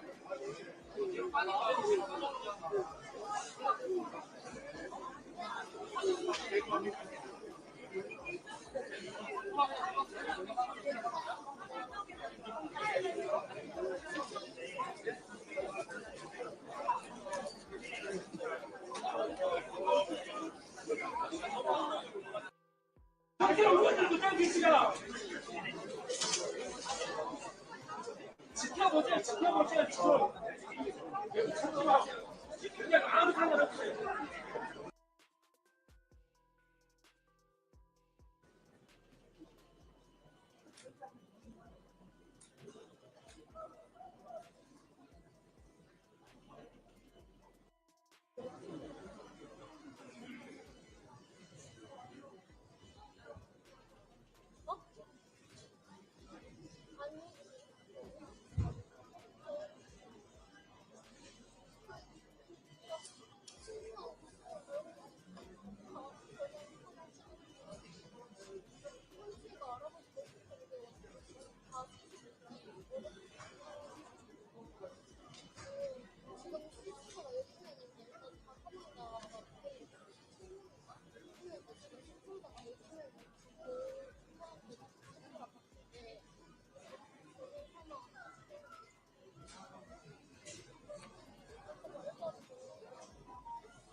저 잠시 다시 브리핑을 드리도록 하겠습니다.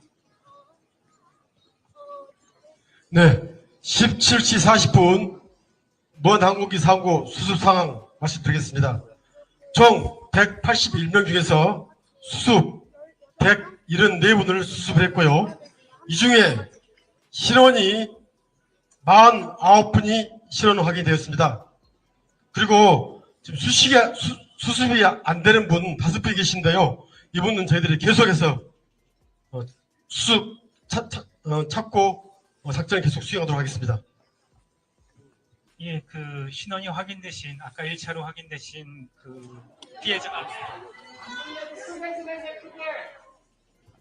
예, 아까 신원이 확인된 그 22분에 대해서는 지금 현재 그 가족들, 유가족과 같이 협의해서 원하시는 곳으로 지금 장례식장으로 이송을 할 것이고요.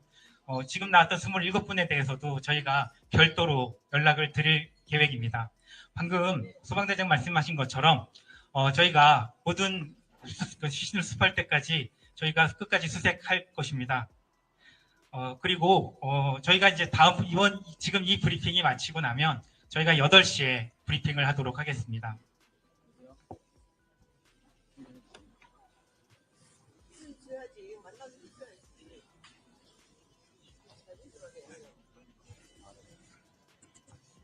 예, 이것으로 일단 지금 브리핑을 마치고요. 아까 그 가족분들 명단 같은 경우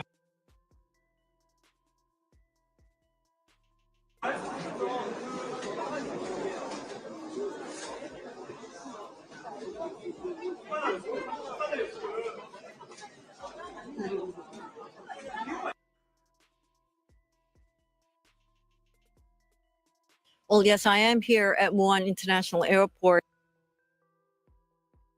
There seems to be more evidence, proof coming out that the birds were one of the causes of this, because there was a message that was sent by one passenger who was on that plane to a friend here on the ground.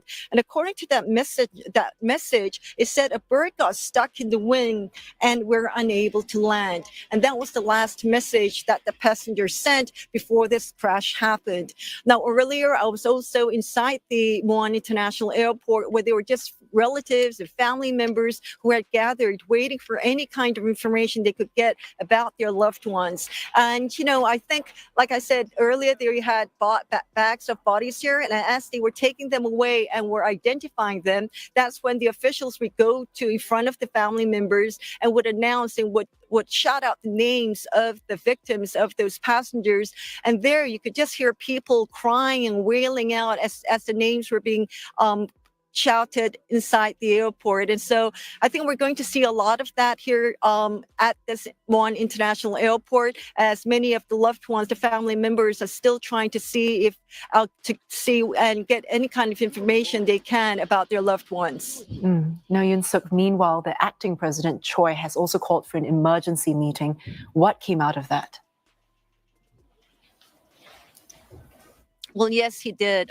He called for an emergency meeting right after he heard about this plane early this morning. And earlier, he did say that the government was putting out all efforts to ensure that the victims, that the bodies would be found, and that they will be able to help the family members. Now, he was here at Muan International Airport earlier, and he did tell, everybody here, and there are more than hundreds and more than 1,000 people, soldiers and firefighters, people who are trying to recover the bodies and trying to recover anything they can from this crash. And he was here earlier telling them to do their best, but also to look out for their safety too, because there were worries here earlier about a possible fire here too, because some people had seen flicker of lights inside the plane. Now, it's unsure right now what is going to be happening, what is going to happen in the next coming hours and in days, in fact. But the South Korean government says that they are going to look to see what exactly caused this accident to happen.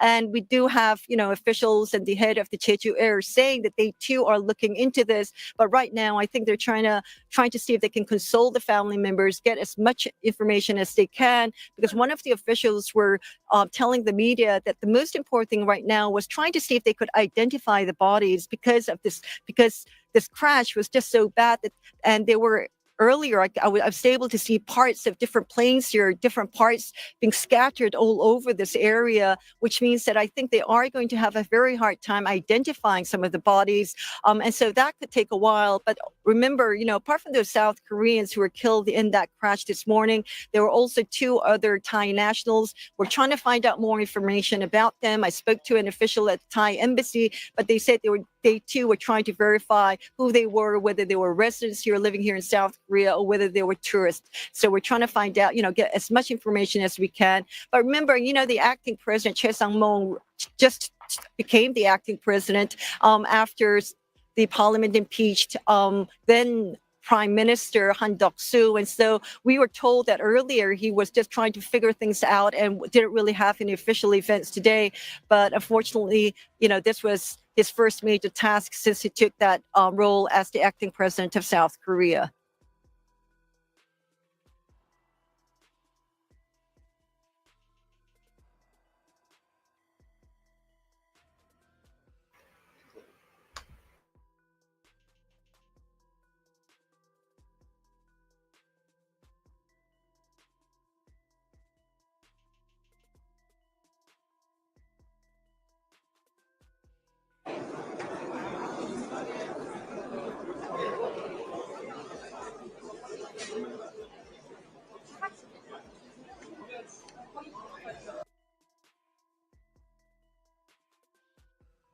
Terrified passengers on an Air Canada flight were left fearing the worst when their plane caught fire while landing.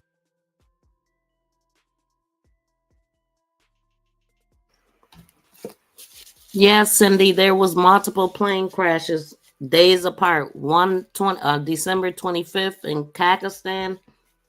Then today we got the Canadian flight that happened, well, the Korean, South Korean, and a Canadian flight, which is, they're talking about both of them in this video.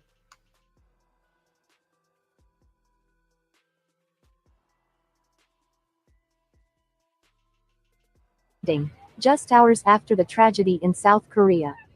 Devastatingly, 179 people died when Jeju Air Flight 7C 2216 erupted into flames after its front landing gear failed to deploy.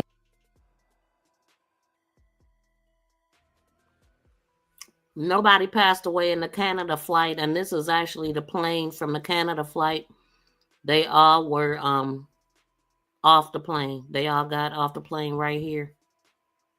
Thank God. Due to a suspected bird strike.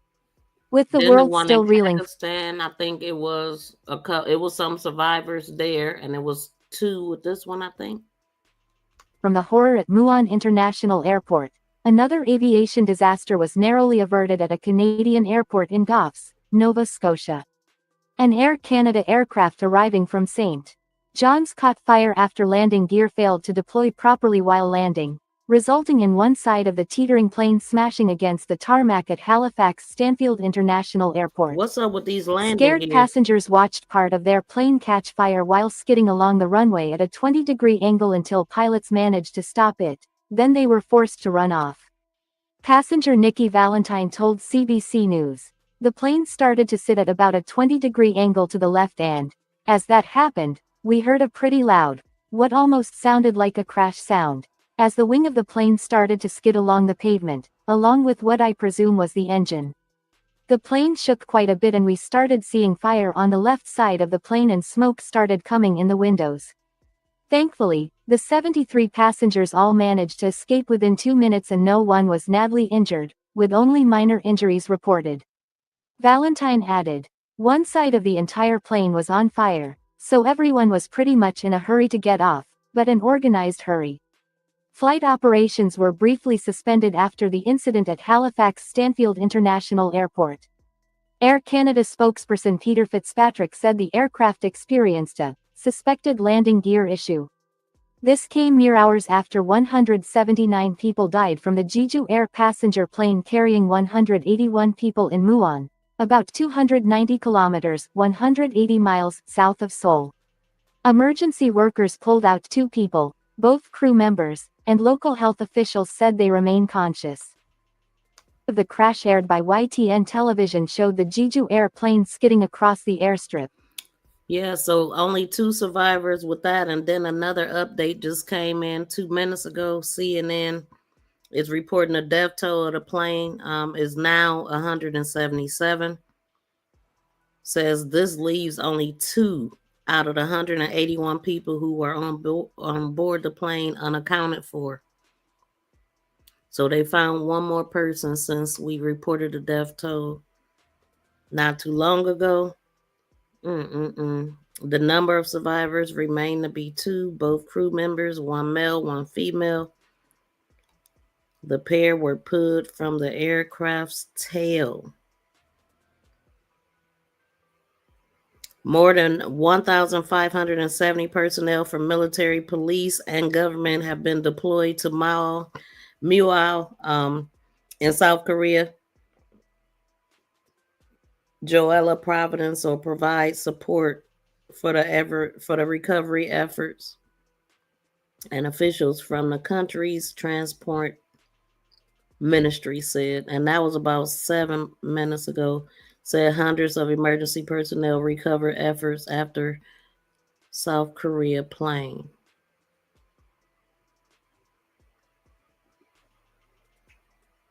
This is so devastating, man. And then just seeing they set up a temporary morgue outside. It says one of two passengers rescued from the craft was carried into the hospital. Oh, okay. Dang, man, this is crazy. This is what's going on, though. Let me go back to the live. I think I don't know if they actually live, but let's see. I did have one up that said they were live.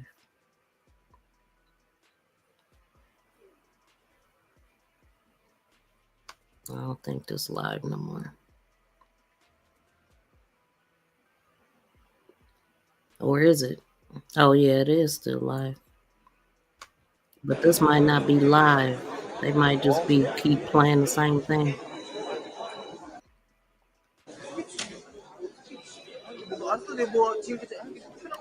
And Brian, I was thinking they was calling the names too, but I didn't hear enough reaction.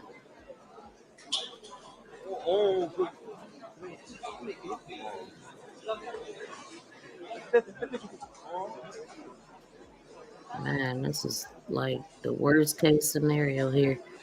And they making history with this one in South Korea because it hasn't happened since 1997. Yeah, see, this is just them because I heard that same ring already. And I don't believe in coincidence. So let me see if I can find some more stuff. But pretty much that's what's going on. What I want to find, well, they said the Canada flight, those people are okay. No injuries reported there. We talked about the Pakistan. I don't remember how many people survived that. But yeah, that's what I mean by multiple plane crashes. That is just way too many people. So one of the things, let's see what TikTok is saying about this. In what was an emergency landing at that South Korean. Why did so many people die in what was an emergency landing at that South Korean airport? Well, all we know from the government is the plane was coming in to land at the airport when the control tower warned there were birds in the area and there were risks of a strike. That's not all that unusual. But about a minute later, the pilot made a mayday call and the control tower told the plane to land on a different runway, which it did. But when it came down, you can see from the video that the wheels weren't down. So the plane skidded off the runway, which again has happened before, and the passengers have survived. But the tragedy here is the plane went straight into a wall and exploded. When you see the video, it's a wonder that anyone survived, but two people did. They're both crew members, and if they're okay, and we all hope they are, they might have some more answers. And if the black boxes are okay as well, investigators will be able to get more information. Now, I did see something about the black box. Everyone involved here in what was one of the worst crashes and one of the most horrific videos we've seen in a while. Why did so many people die?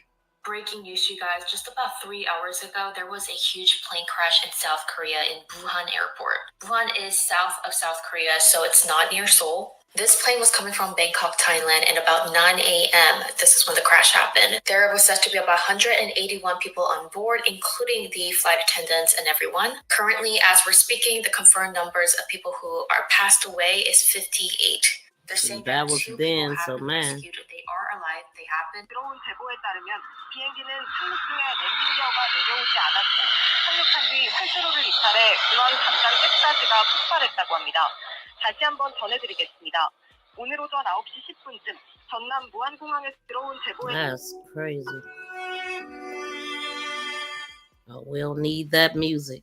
But just that's some of the stuff that they saying on TikTok. But that was outdated news as far as how many people are now deceased. And I think it's just 2 people that's not accounted for so far. Let me see.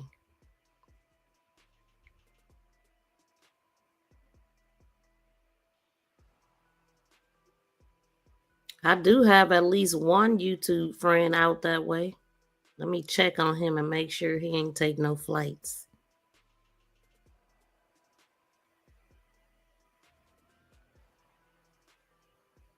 Bird strike plane. What are they saying about KLM? Because that is just too coincidental with the KLLM. So the Dutch KLM flight emergency landing in Norway. So that's what the relevance of the KLM is. And KLM Dutch Airline. Let's get up.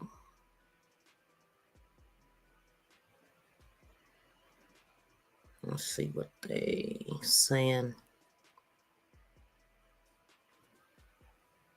So it's a KLM plane. They get on my nerves with this. No, I don't want to accept anything. So let's get out of there. KLM Royal Dutch Airline Boeing 737-800. Experiences hydraulic failure, skids off runway in Norway.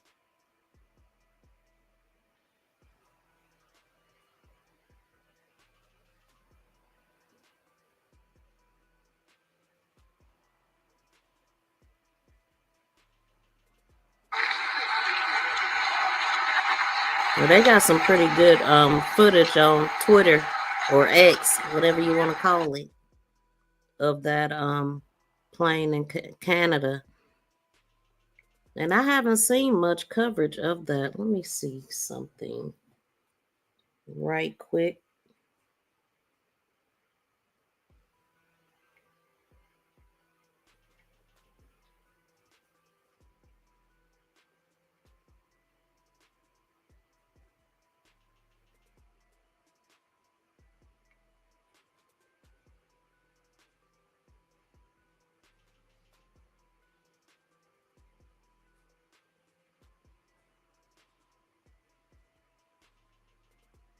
I don't know why this thing moving like this.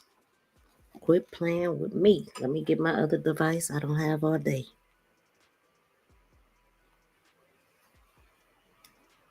Killed this morning in South Korea. Absolutely awful story coming out about Music. Raise your hands. That's the thing about them. After a passenger plane skidded off an airport runway and burst into flames. It's already being called.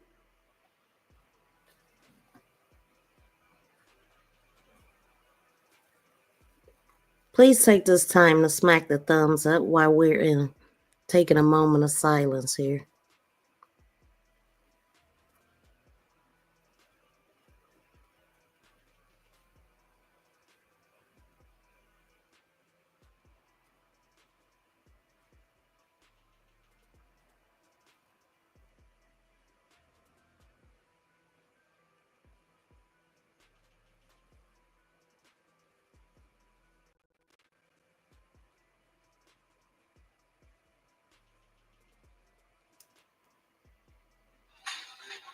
양유정 씨, 박연수 씨,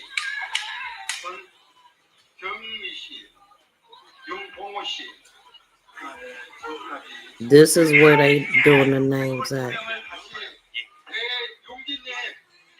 Let me see.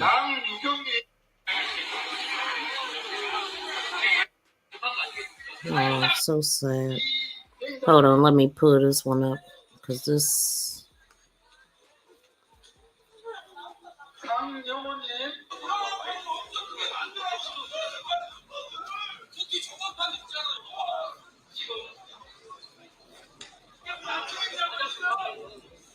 희생자 확인하는 게 가장 급한 거 아니겠습니까?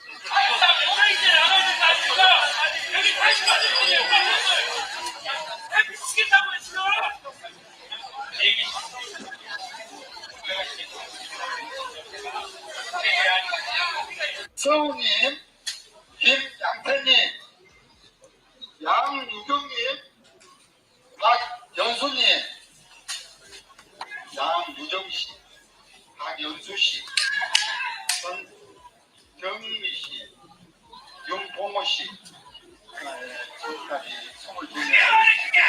22명을 다시 배용기님, 박은정님, 이행가님,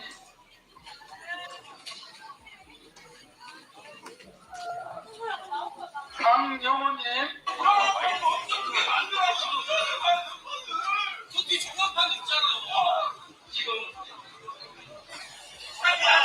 Yeah, this don't appear.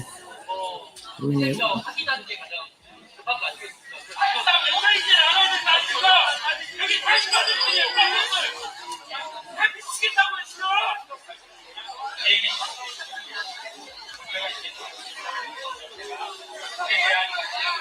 서우님, 김양태님, Yeah, it's not really live. They just loop. I'ma still play it, but they ain't doing nothing but looping this. But it gotta be more to it. I don't know where it originated from. But this is what I was looking at. This mess ain't live. 연수님, 양유정씨, 박연수씨,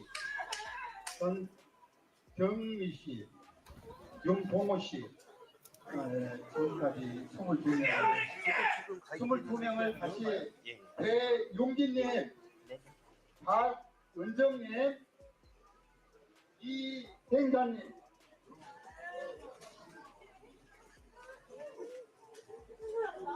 강영호님, 종합판 있잖아요. 지금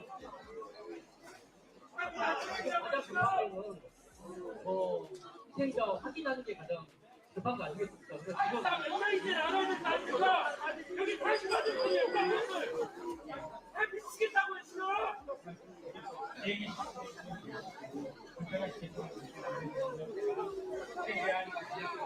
서우님, 김양태님, 양유경님, 박연수님, Now let me see what they doing over here. Give me a second, yeah. 박연수씨, 전경미씨, 윤봉호씨.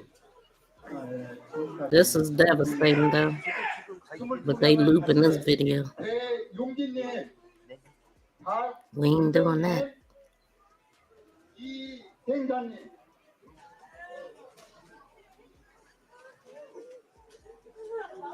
강영호님, 종합판 있잖아요. 지금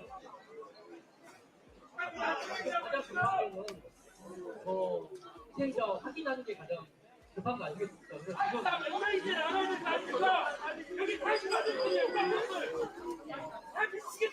Well, Boeing gonna get sued, or whoever else got something to do with this.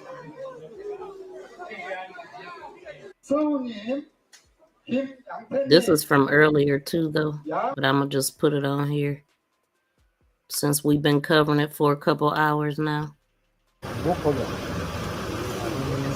breaking news.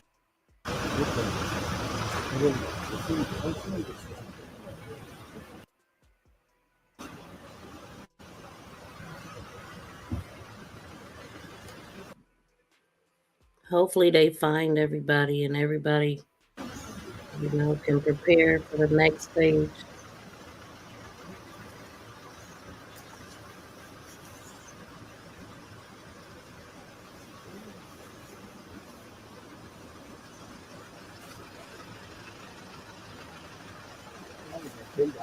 Welcome in, everybody. Please smack the thumbs up if you haven't.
Let's go to some of this press conference. It's devastating, but I want to go back to this hearing, I should say.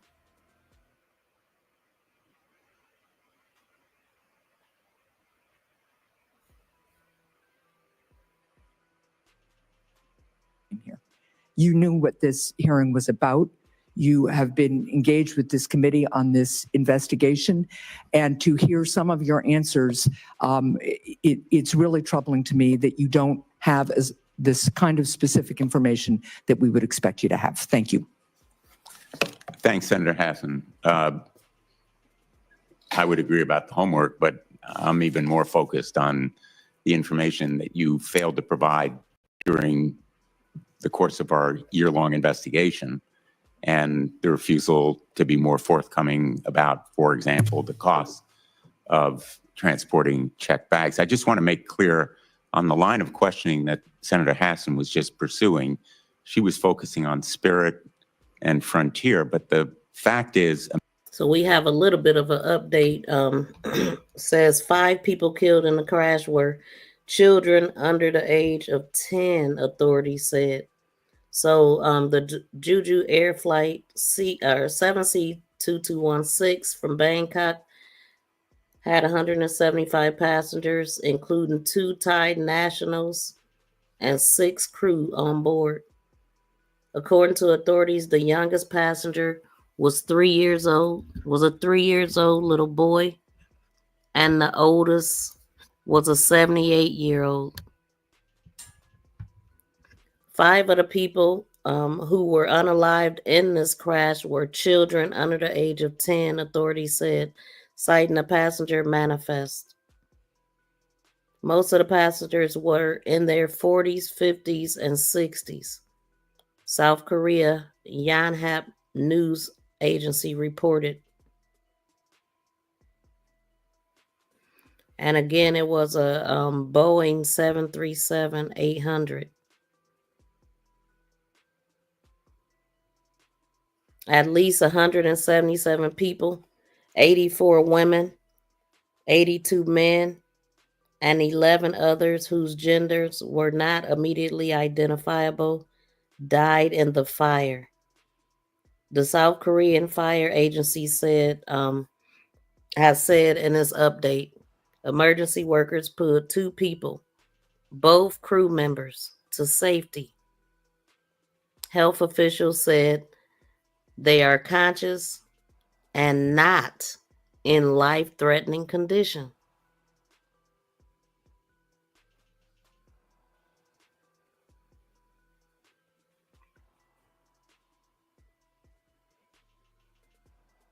So the death toll rises to 176. Search team will continue through the night to locate the remaining people.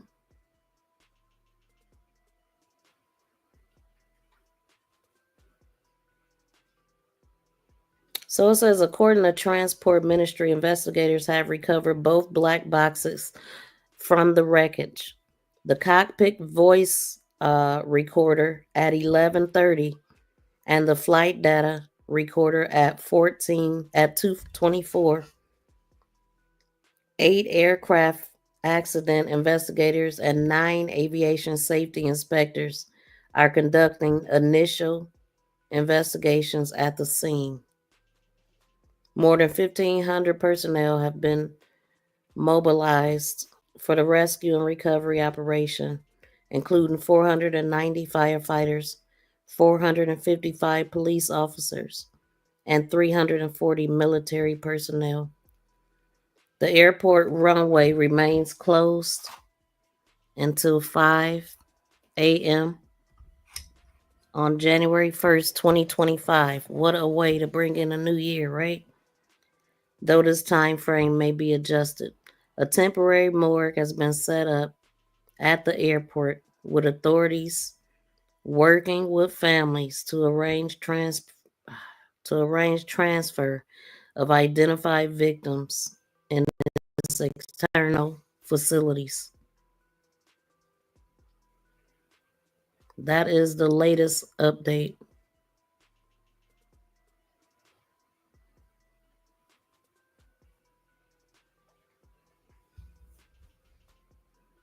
Meanwhile, they ripping everybody's pockets too.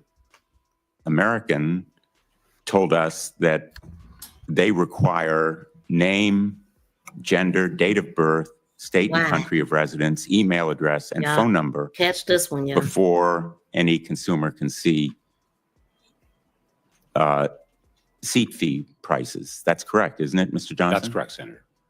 And United requires name, gender, and date of birth, correct, Mr. Nacella? That's what United told us. I believe that's correct. Spirit, according to what we were told, requires name, gender, date of birth, street address, state and country of residence, zip code, email address, and phone number. Delta requires none of this information, which tells me none of this information is really necessary except for it's all about the money. Some other purpose. If Delta doesn't need it,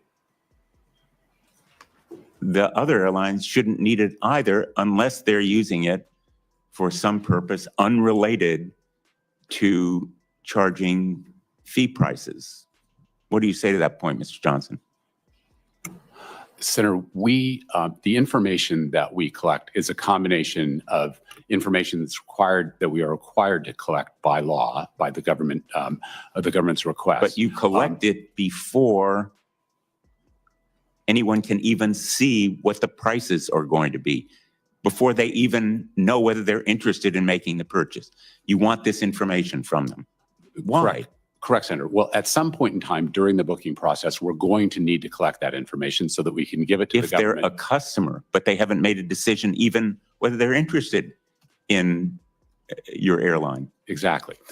So we have placed the request for the information at the point in the booking path just before seat selection, because Let me just ask you: will you commit to stop collecting this information, Senator, as Delta apparently does not do? Senator, I'm required by law to collect the information. You're saying Delta is breaking the law?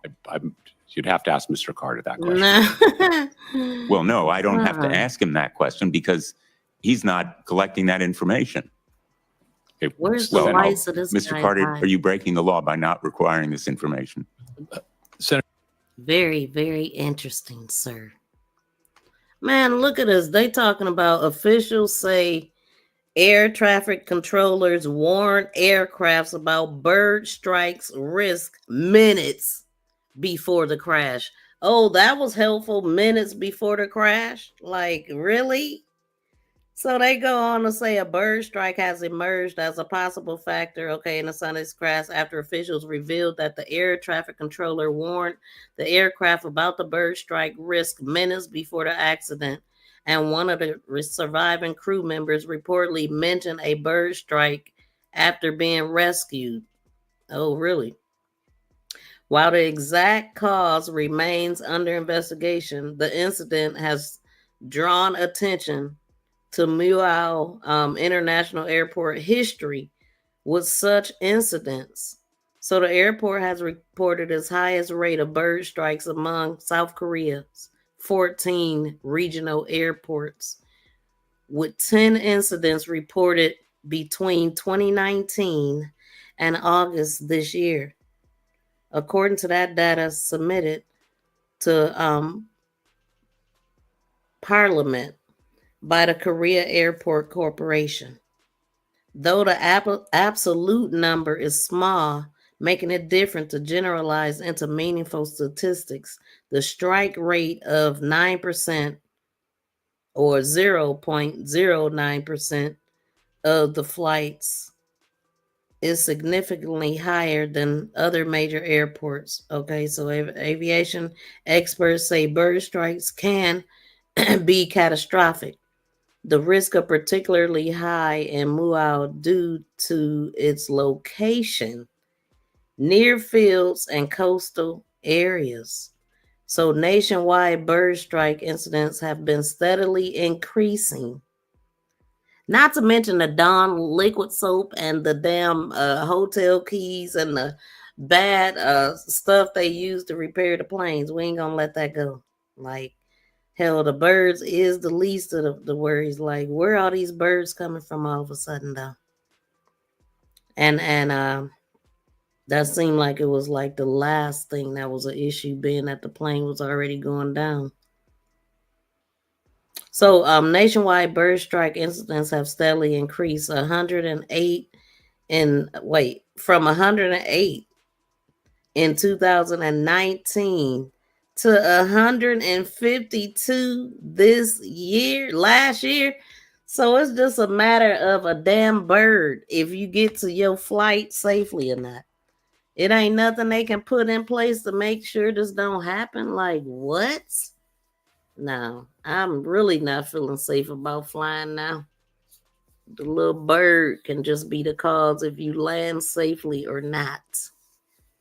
So they said nationwide bird strike incidents have been steadily increasing, but how many have it caused the dang on plane to explode and hit buildings and all this kind of stuff on multiple planes at the same damn time? So they talking about from 108 in 2019 to 152 last year. Some suggest this rise could be linked to the climate change. So who messing with the climate? Because I feel like the sun is hotter ever since the eclipse. It's lower, it's hotter, it's blinding, actually, if you catch it when it rises. So some suggest this rise could be linked to the climate change, with migrating birds becoming permanent residents. Oh. And well, I mean, they always been here in the warmer climates, and is it known that there's more plane crashes in warmer climate versus how many of these bird attacks actually happen like this? I'm gonna go with what the deceased engineer blew the whistle on, who didn't make it to court. I'm gonna go with what he said over this, despite the rise in the birds. So it's a lot of rise in the bullshit from what I reported last time we was talking about airplanes. So the airplane employed various countermeasures, including sound deterrence and monitoring systems, while some are more exploring AI and radar technology to track bird movements. Man, it's a matter of the birds, y'all.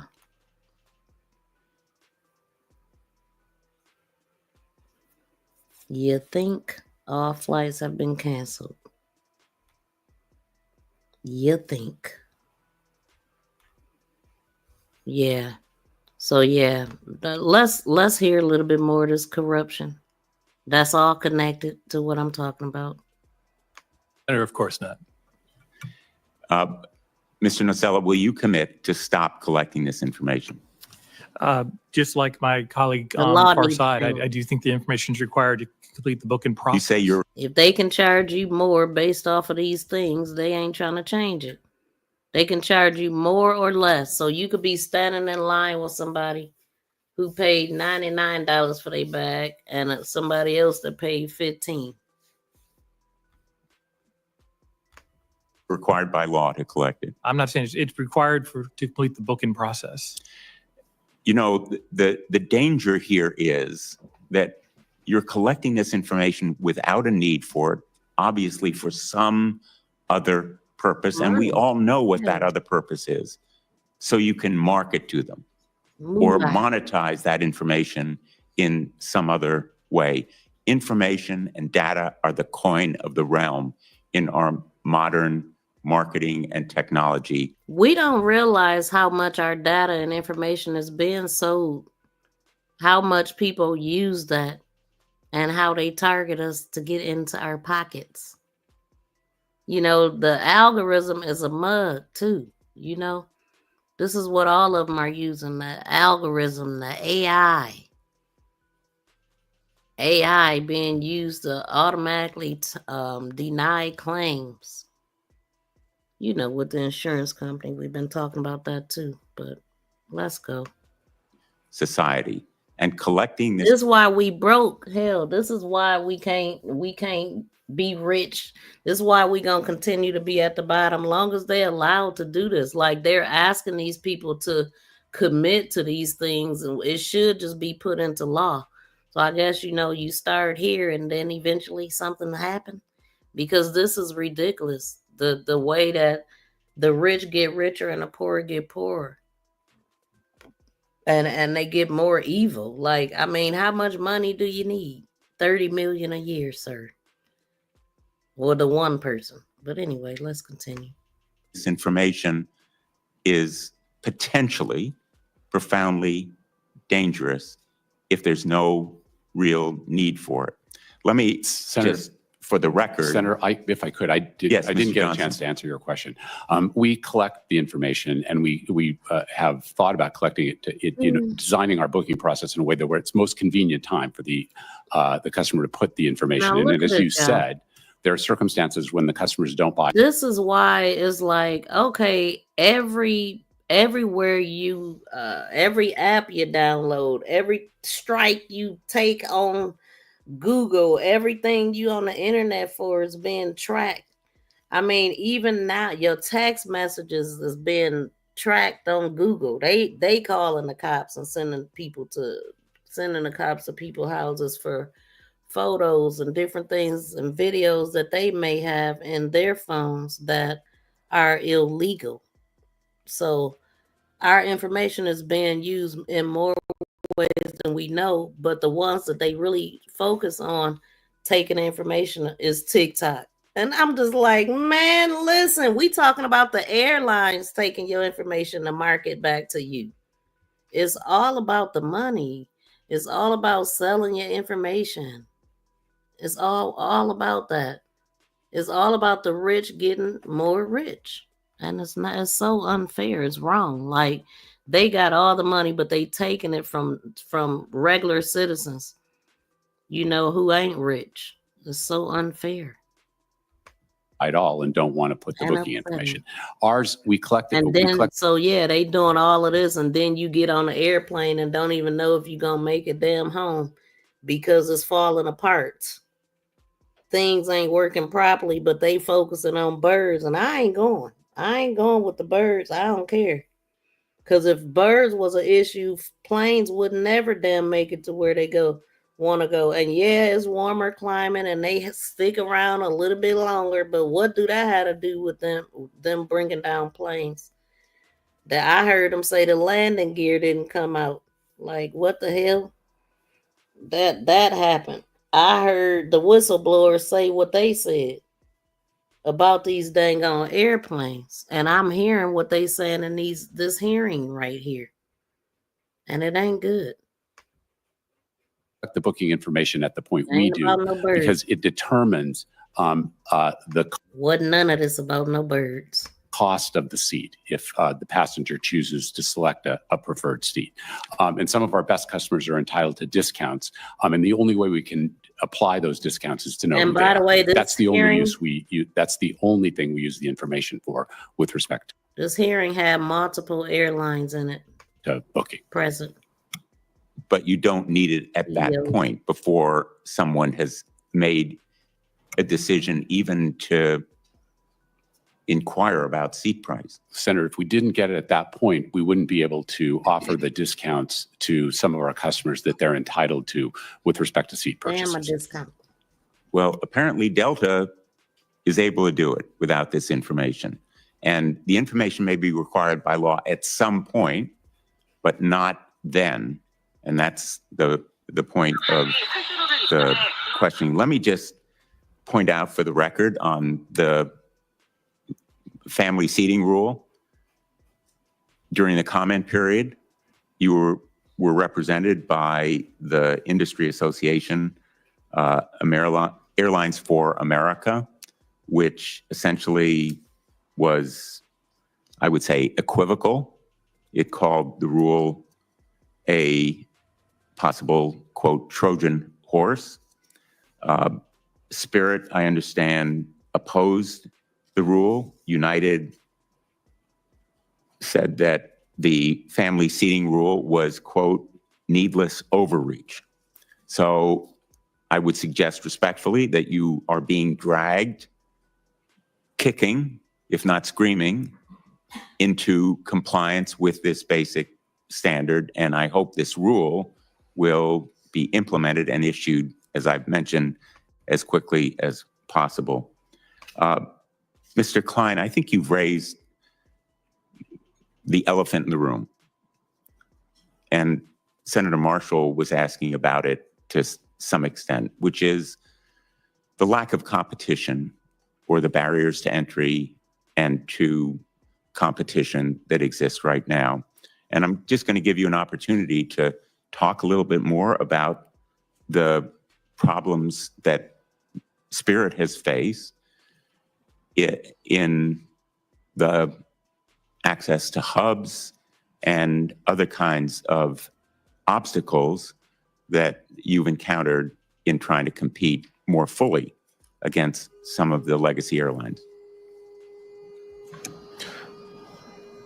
Certainly, Mr. Chairman, I appreciate the question and the ability to talk on this topic. So for a very long time, we've been dealing with the lack of access to certain airports, or when we do get some access, it is limited, and frequently we will be given gates, but they're maybe on far ends of the airport, which make it very difficult for us to provide a good guest experience, makes it very difficult for us to be able to operate efficiently and effectively. It raises our costs, which then, of course, makes it harder for us to be profitable. And without being profitable, we certainly can't grow. As it's very public right now, some of the dealings that we have by filing for Chapter 11 reorganization right now, and we're in this process today. One of the things that occurred as we came out of COVID was there is sort of a manufactured pilot shortage of sorts, where some of our legacy carrier competitors basically paid their most senior pilots to retire early. That in fact caused a pilot shortage in the industry, and then they turned around and went after and hired all of our pilots, a lot of our pilots, I should say. And these are pilots that are professionals, and they do a great job, and they do a phenomenal job every day. But when they're being offered a lot more money to go work for somebody else, then they go move to that. And it's not that they're offered a lot more money straight away; it's that they get poached, so to speak, with these statements that are very public today about some CEOs have said how they're gunning for us. They're trying to put us out of business. They just can't wait for that to happen. Look, it's a competitive industry, and we all know that. We joined this industry because it's competitive, and we're competitive by nature. But some of the rules of the game have really changed, especially coming out of COVID, and it's made it very difficult to compete. You've heard today, and there's been testimony on this, and other public hearings as well, about how other airlines they really like the model that we've created, but they've also created rules and barriers around how they get to control the game, and the rules can change whenever they want them. And we're trying to play the game, and we do our best to play the game. And it's been difficult at times, and certainly in the last couple of years, it's been very difficult. If I may add one more thing, is we were We were in a merger situation that was ultimately challenged by the Department of Justice, and then we lost that case.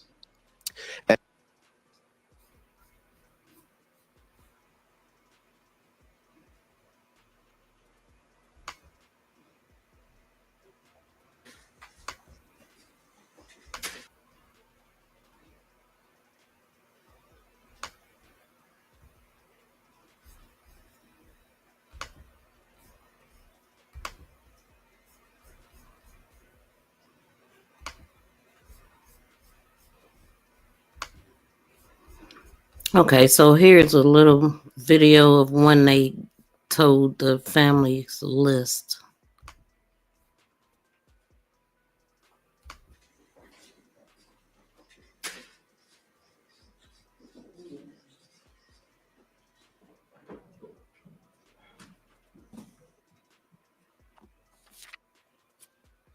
이번 사고로 인해서 유명을 달리하신 탑승객분들과 유가족분들께 깊은 애도와 사과의 말씀을 올립니다. 저희 제주항공은 빠른 사고 수습과 탑승자 가족 지원을 위해 모든 노력을 다하겠습니다. 아울러 정부와 함께 사고 원인 규명에도 최선을 다하겠습니다. 정비 프로그램에 따라 가지고 지속적으로 정비를 하고 있는 거고요. 이 항공기에 이상이 있었던 징후는 전혀 없었습니다. 오늘 휴일인데도 저희도 이제 하고 저희 수습을 해야 돼서 양해 좀 부탁드리겠습니다. 성우님, 김양태님, 양유경님, 박연수님, 양유정씨.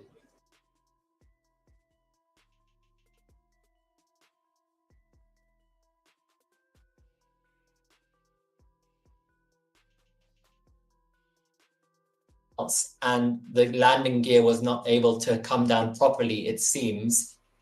And the aircraft tried to land twice unsuccessfully. And upon the second try, it basically skid on the runway and hit a wall, exploding into flames and splitting in two. And the front of the aircraft seems to be beyond recognition, according to authorities. And 2 people have survived, although the latest numbers now say that the death toll seems to have risen to 179 and 2 missing. So that's basically the entire aircraft. That devastating plane crash in South Korea. The cause has yet to be confirmed, but the fire service says it believes a collision with birds and poor weather may be to blame. Let's get more with Raphael Rashid, who's in Seoul.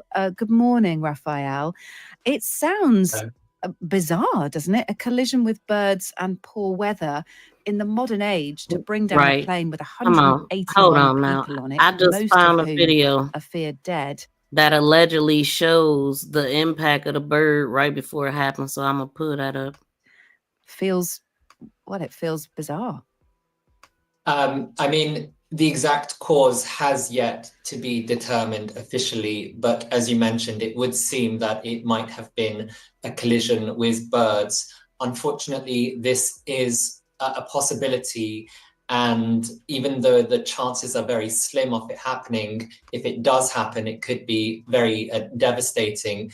As I understand, aviation experts say that bird strikes, just a single duck that weighs 900 grams hitting an aircraft traveling at 370 kilometers per hour can generate an impact of 4.8 tons. So the risks are there, as slim as they may be. Now, this is, again, not officially confirmed, but it would seem that this is the case.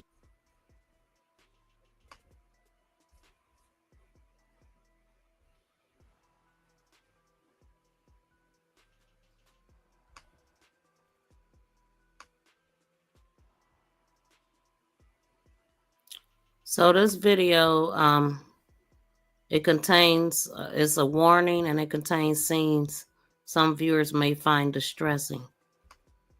This is your warning. Let me put up a little trigger warning thing. I mean, it's a crime channel. A lot of things is triggering because it's devastating. I mean, it's a loss of life. It's not a good thing, but it's news. It's something that we have to talk about, and we talking about it because we report crime over here. That's what we do. Please smack the thumbs up, y'all. Welcome in to everybody that's coming in. Thank y'all for being here. Please subscribe to the channel if you have not. Okay, so we gonna get it going. Let me uncover this. See what they talking about.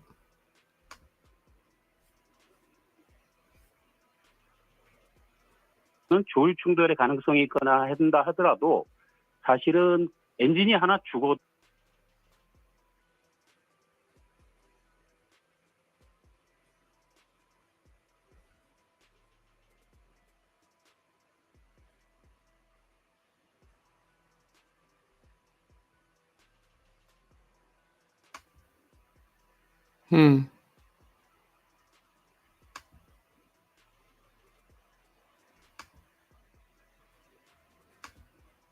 That looked like a heart when it first came out. Y'all see that fire? But let me see something right quick.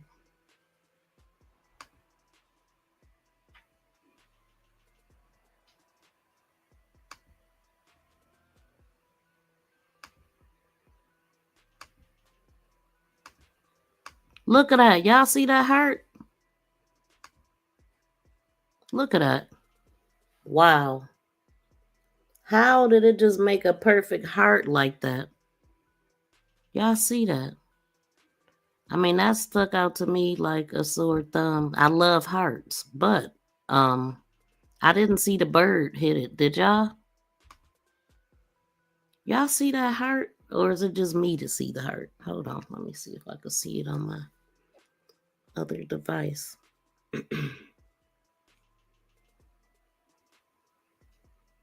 I didn't see a bird. Did y'all see a bird? Let me know. Let's see if I can see that heart. I didn't see a bird. Yeah, I can see that heart clearly. Wow. Let me screenshot that. I spotted that right away, but I don't see the bird. Man. That's pretty amazing, ain't it? Pretty damn amazing.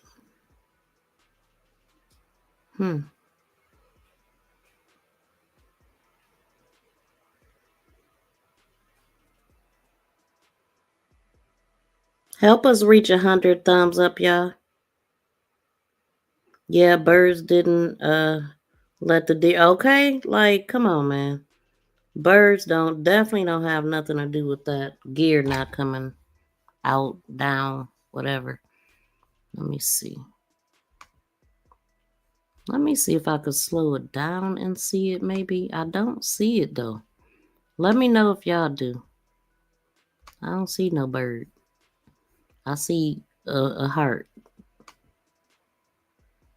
So the bird allegedly happened right before.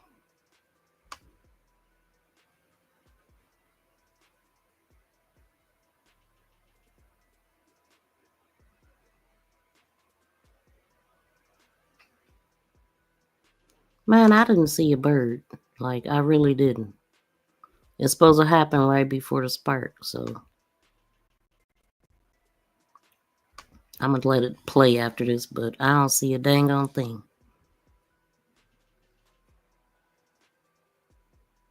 What angle the bird come from? So the bird and the landing gear just coinky dink. Whatever. Ain't no bird do that.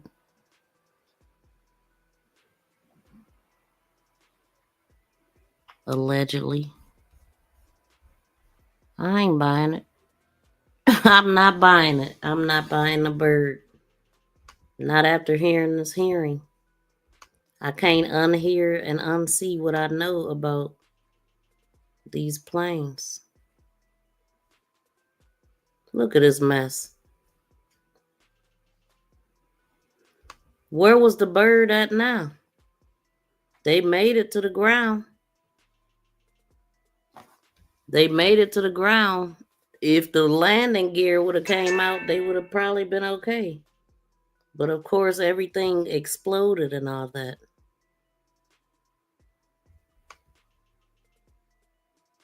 But they on the ground though, right? They landed. They couldn't stop.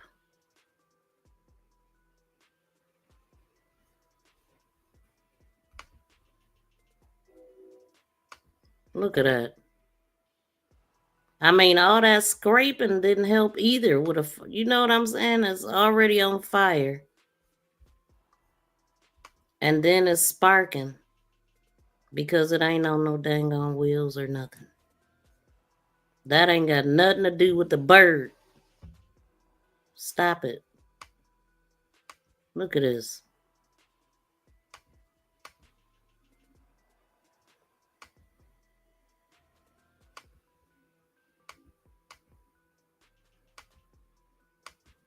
Some wheels would have helped. Damn, man. It's awful. That's awful.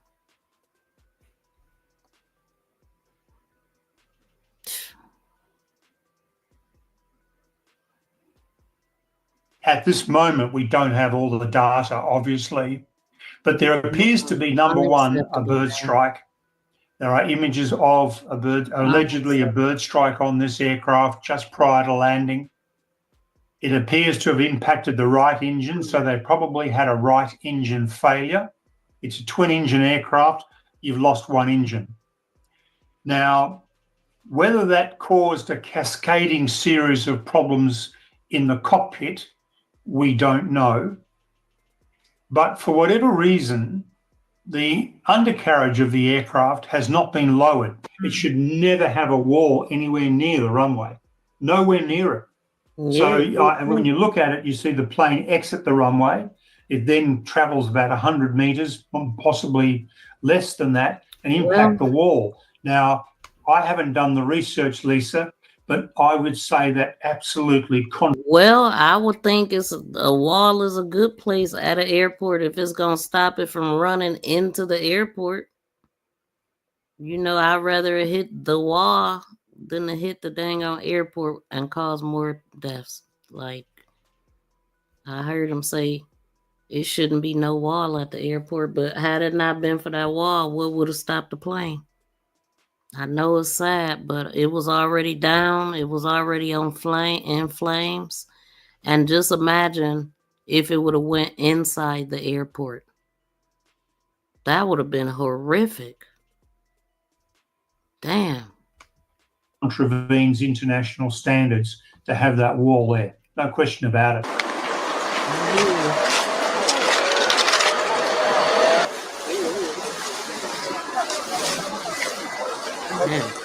If they were going to make an emergency landing with the undercarriage up, why didn't the fire tenders lay foam on the runway? Why weren't they in attendance when the plane touched down? And why did the aircraft touch down so far down the runway that it had no chance of stopping before it exited the runway? And why was there a brick wall at the end of the runway? So there's a whole series of questions that beg answers to which we don't have at this stage. Some people suggest there could have been a hydraulic failure caused by the bird strike. I don't really see how that could be the case. However, even if there was, you can crank the undercarriage down with a hand crank. You can lower it manually. Now, whether the crew had enough time to do that, given the situation with the bird strike and the engine failure, how much fuel they had left, because they were on a long flight from Thailand, from Bangkok to Seoul. So they may not have had the fuel reserves necessary to go and hold off and crank the undercarriage down. A bird strike is not unusual. Problems with an undercarriage are not unusual. Yes, they do happen from time to time. Bird strikes happen far more often. but typically they don't cause the loss of an aeroplane by Exactly. themselves. That's what I'm talking Now, the cockpit situation is something we just don't know anything about until we're able to get the cockpit voice recorder recovered.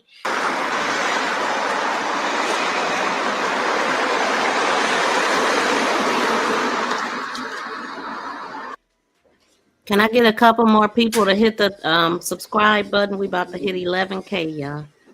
We 2 people away.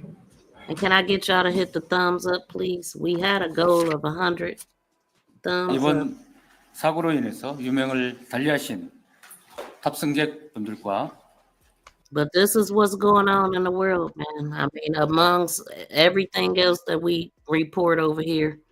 But I definitely wanted to come in and talk about that because it's happening. And it really caught my attention because it's like things happen in 3. That what Pakistan happened on Christmas, and then we have this one, and we have the one in Canada that happened where nobody lost their life. But then not only that, I seen we have reported the New York woman that was unalived on that subway. The guy just walked up to her and set her on fire. They still hadn't identified that lady last time I looked, but then I seen 2 other incidents since that. A 20-year-old was walking to a Family Dollar. A guy walked up to her, doused her with gasoline, and lit her with a cigarette. And then earlier last night, there was a 60-some-year-old guy that was set on fire at a subway. New York. They said it's the most busiest one, Penn Station. A 60-some-year-old man. So what the hell is going on? Like, this is crazy. I'm believing it's a spiritual warfare. There's more to it than just what meets the eye. We got to stay prayed up and aware, that's for sure. But shoot, that's it for today, y'all. Thank y'all so much for tuning in. Please be sure to subscribe to the channel so you know every time I go live, set those notifications. And after I end this live stream, another one is going to pop up. And if you could hit the notifications on that, thumbs it up, and leave a comment too. That'll be nice. Please subscribe and press that notification bell and thumbs up. Please subscribe. Thank you for sharing. Thank you for sharing. Thank you for sharing. For sharing. For sharing. For sharing. Thank you for sharing.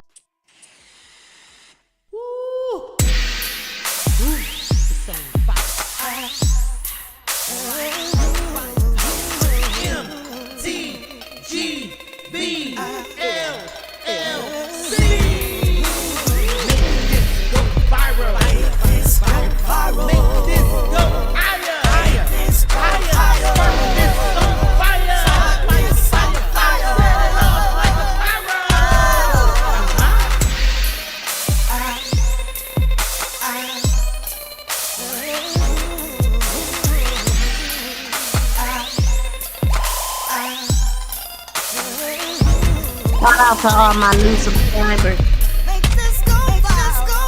Shout out to everybody in the building. Shout out to the 7 still in the building.